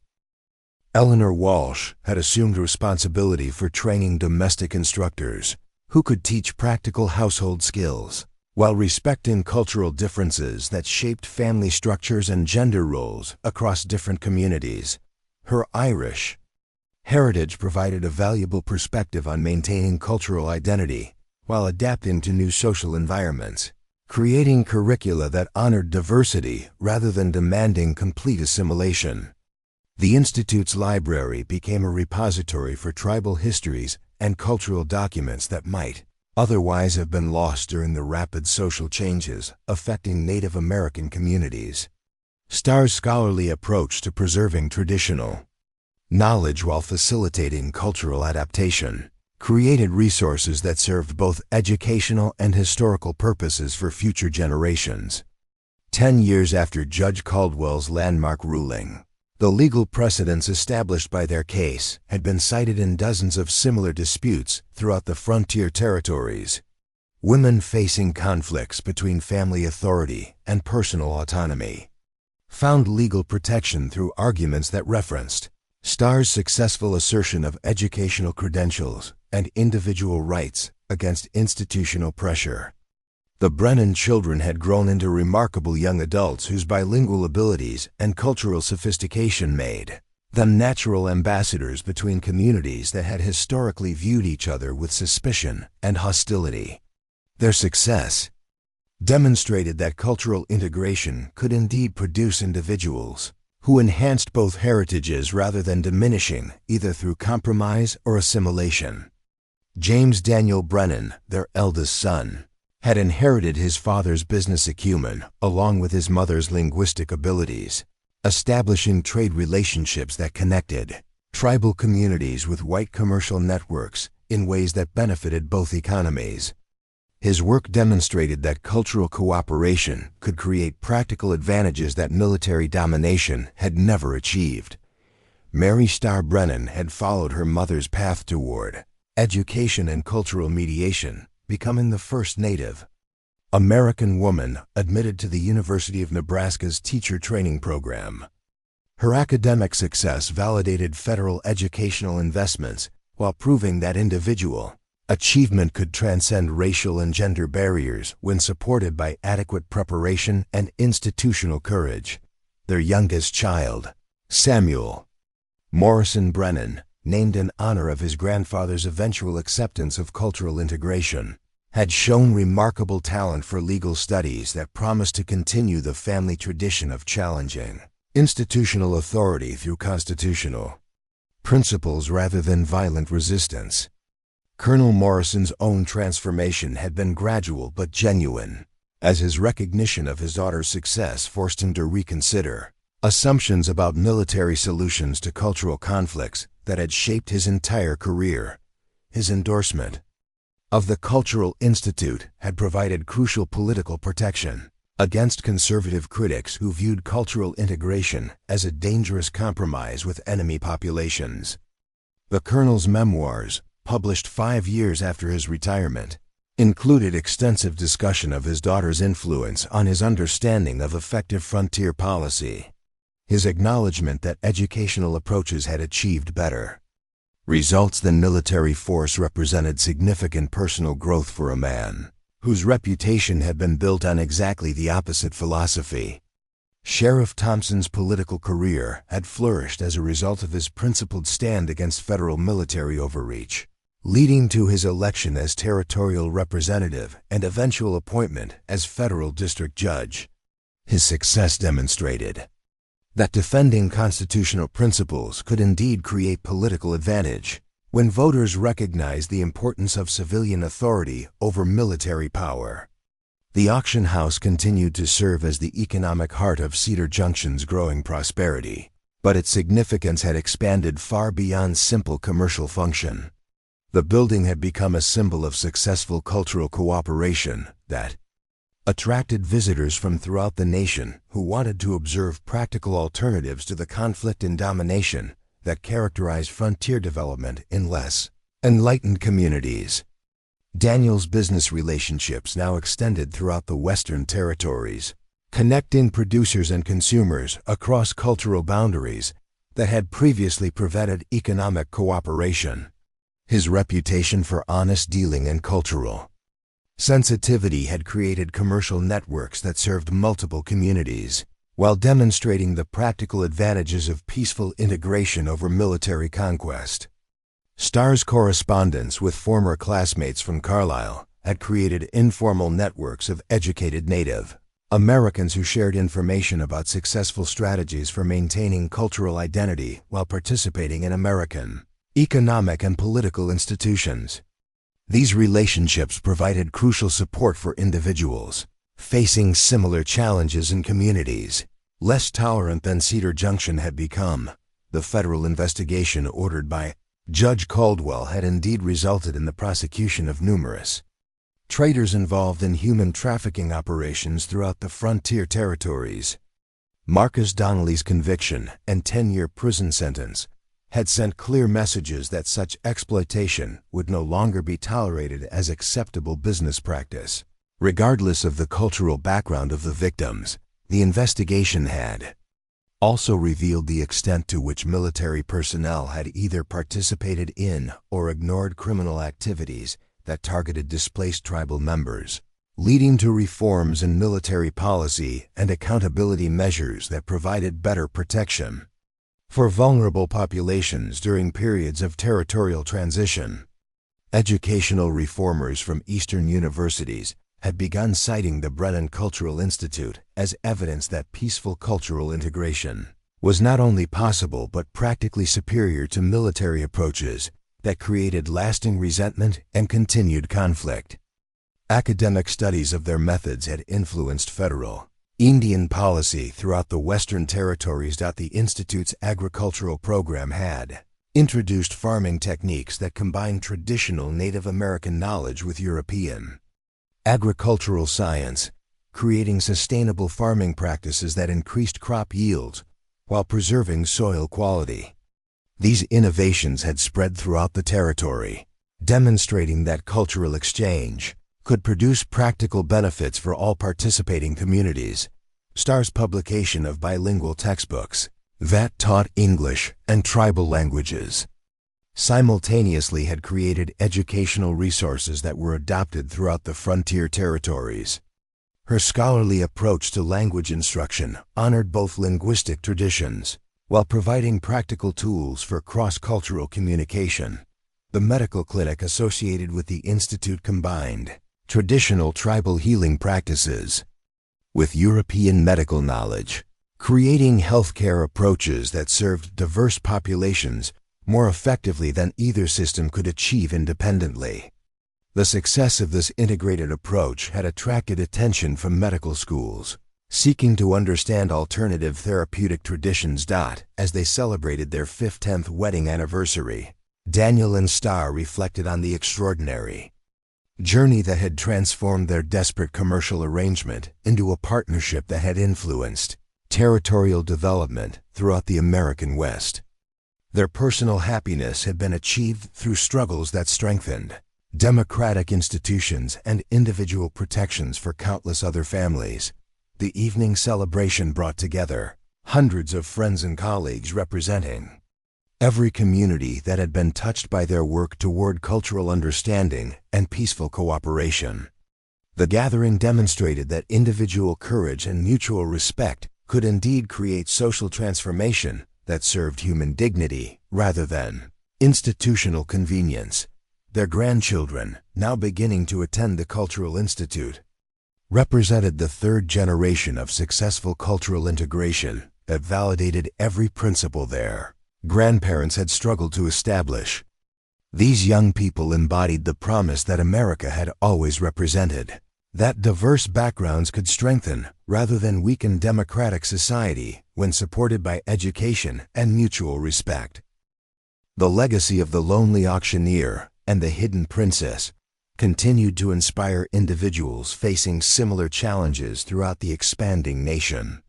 Their story provided evidence that love and justice could triumph over fear and prejudice. When supported by constitutional principles and personal courage to challenge institutional authority that denied basic human dignity. As they stood together on the porch of their thriving auction house, watching the sunset paint the Nebraska plains in shades of gold and crimson, Daniel and Starr Brennan embodied the promise that America had always represented, that individuals willing to stand for justice could indeed create better futures through courage, love, and unwavering commitment to the principles that made democratic society possible. Their story would be remembered not just as a romance between unlikely partners, but as a testament to the power of individual conscience to challenge institutional authority and create social progress that served human dignity rather than mere convenience.